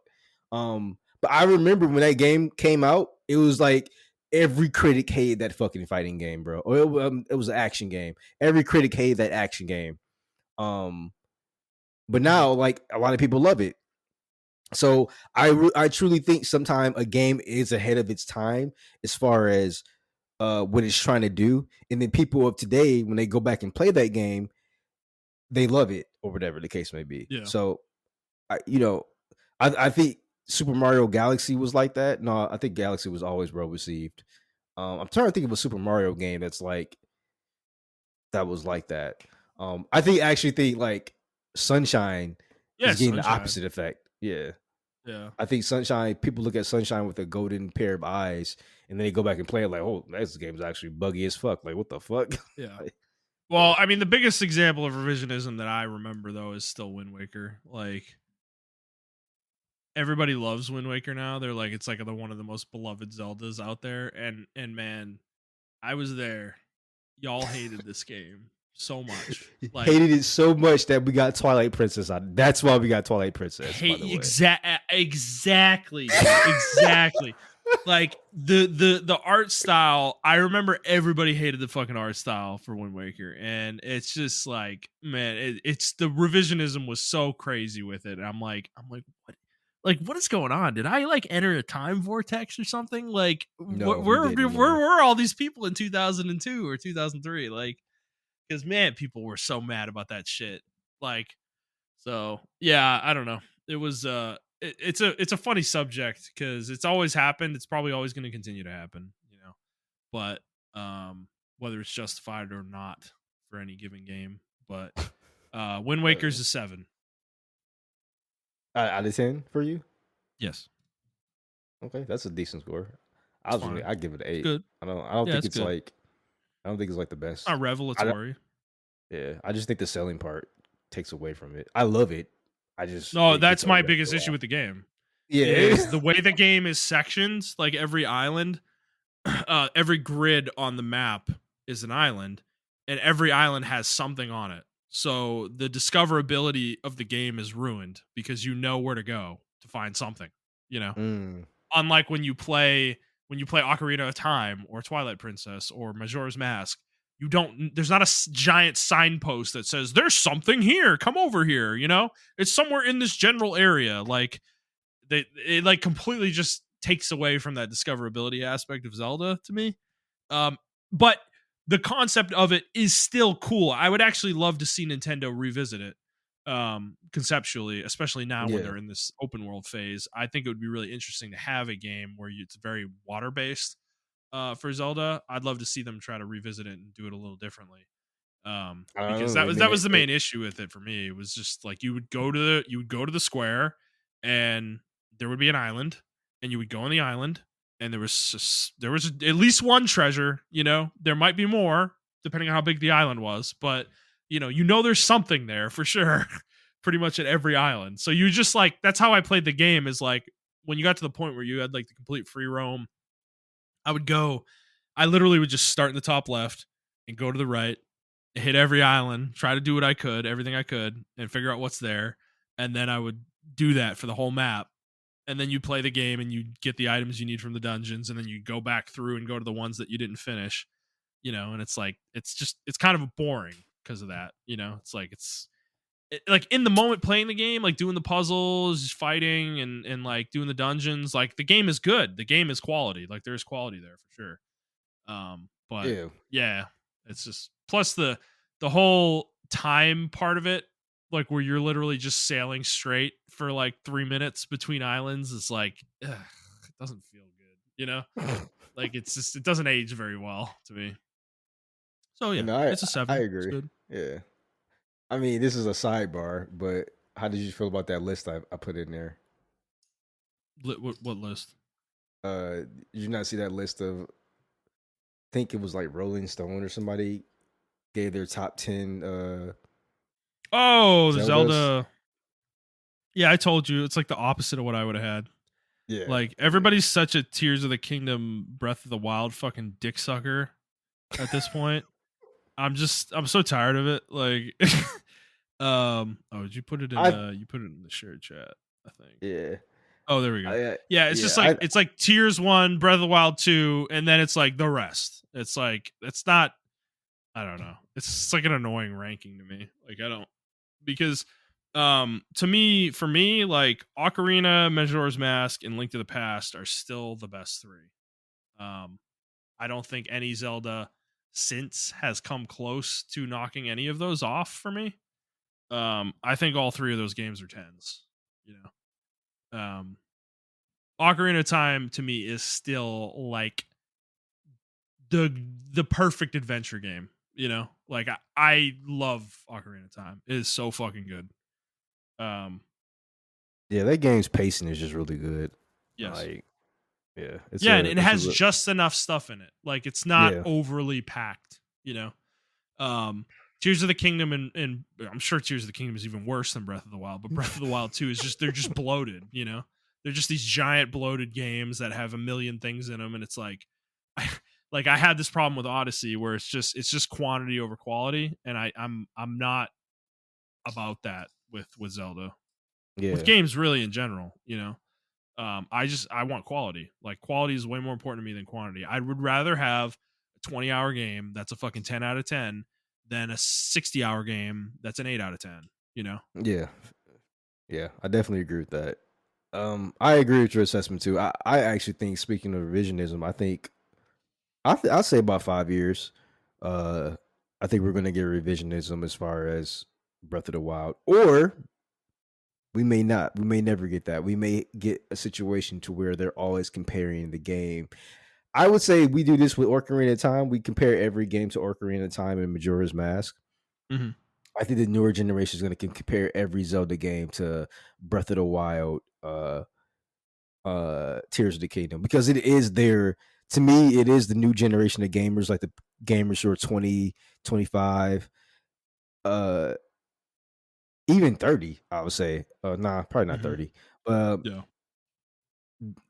This is, that is their Ocarina of Time Majora's Mask situation. Oh my God. Speaking of that, Majora's Mask had the biggest revisionism in history. I think it's bigger than in Wind Waker. I'm going out there. I remember when Majora's Mask came out and people fucking hated it.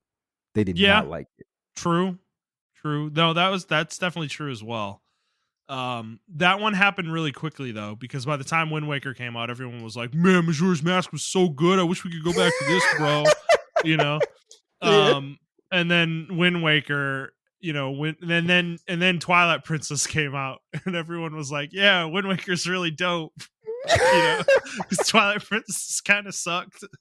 Well, but that's another thing, another game where people are like, "Man, Twilight Princess was actually really good." When was it Skyward Sword that came out after that? Yes. Yeah. After, yeah, well, yeah. And then now people are telling me Skyward Sword is good, and I'm I like, couldn't you would get not, through Dude, I tried Skyward you, Sword on Switch. you I couldn't would get through not it, tell man. me, yeah, you would I not couldn't tell get me through that's a it, good dude. game. I couldn't Yeah, get through it, dude. Did you ever beat it's, it? bro, I tried. It's bad. It's a bad Zelda game. Okay. I I got to don't the like it. point where you like leave the sky and you're like on the ground or whatever. And Yeah, I think I was headed towards the first dungeon and I just was like, this game is like, it's so weird. It's a weird game. it's just, well, there's like these giant areas that you have to like navigate around and shit. Like, and it's really tedious to do so, you know? Because it was That's what I designed with remember. the motion controls in mind. Yeah, that's what So I they wanted, remember.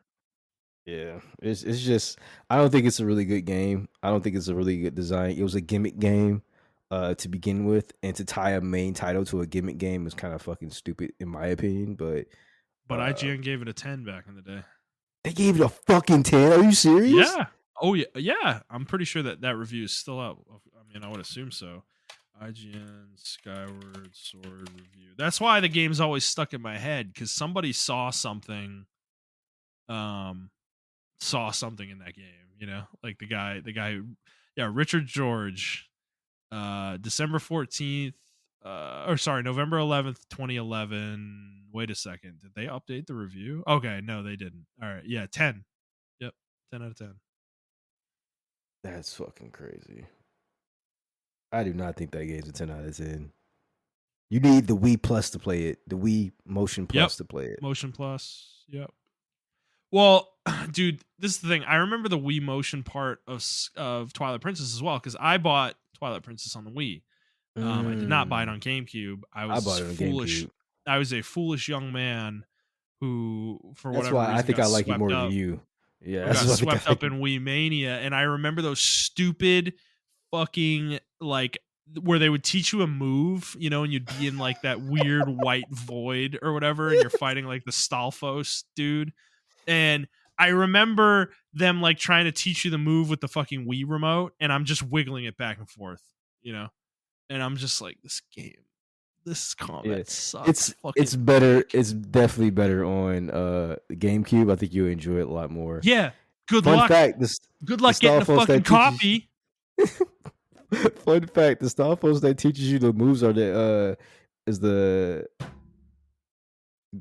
Link from Ocarina of Time, I believe. Yes, that Fuck Link that. from Ocarina of Time. Fuck that. And it is. I mean, lore wise, it's him. It's bullshit.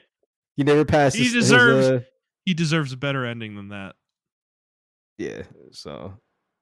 And then fucking Fee. This is Fi, whatever the fuck her name is from Skyward Sword. Is that your fairy? I think so.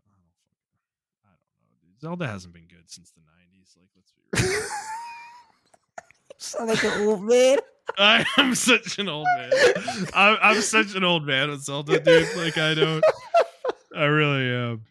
Like, I definitely am. My wife loves both those games. Well, she did say the second one was a little bit too much for her. She beat it, but she was like, bro. Yeah, it's like it's probably 400 hours of content. Like, why? Why does the game need to have that much in it? I don't understand. Like, it's like Nintendo wants you to play it for the entire calendar year, you know? Like I think that game's gonna be looked back on and people are gonna be like, yeah, I tried to play it again. I just didn't want to fucking feel No, like I it. guarantee you people who go back to it are gonna hate it going back to it because there's so much in it. And then to be frank, like the whole building mechanic in the game, like I know that everyone loved it. That's the reason I haven't played the game. I don't want anything to do with that shit. I don't want to do that in a Zelda game. I don't want to build fucking mech fucking planes and shit. Like, I want to run around and swing a fucking sword and shoot a bow. Like, you don't want to build a Gundam? What are you talking about? I'm such a fucking old man. And it's like, that stuff's cool seeing people do that on Twitter where they build this like battery powered Gundam fucking murder machine. But I don't know, dude. Like, but that's where I feel like the revisionism is going to come into place, right? Or it also may never come into place. I feel like people our age who loved Zelda, who loved both of those games, right? Especially Tears of the Kingdom. they're gonna have a revisionism with it because they probably didn't grow up with Minecraft as one of their first video games or Fortnite.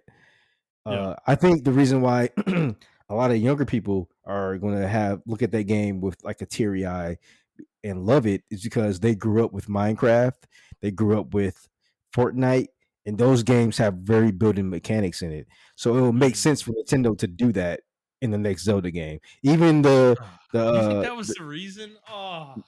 Yeah, I truly believe so. I think that even hurts me. That hurts. Even in the new Zelda, where you're playing as Zelda, she has a mini building mechanic in that game.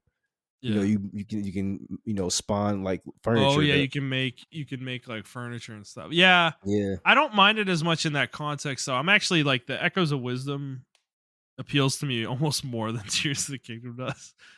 You know?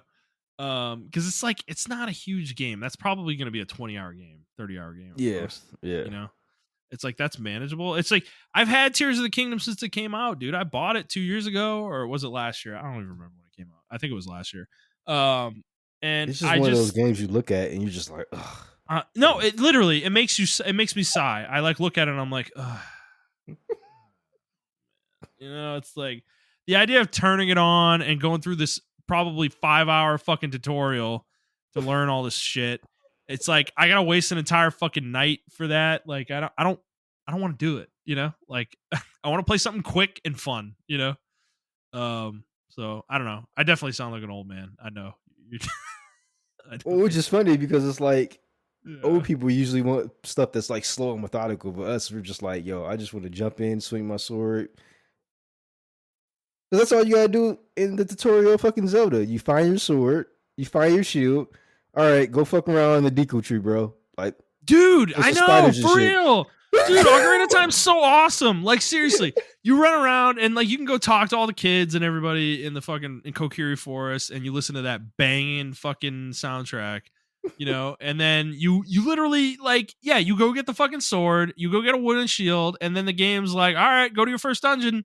You know, it's like it's literally you could be in the Deku tree in 5 or 10 minutes. You know, it's like I miss that brevity.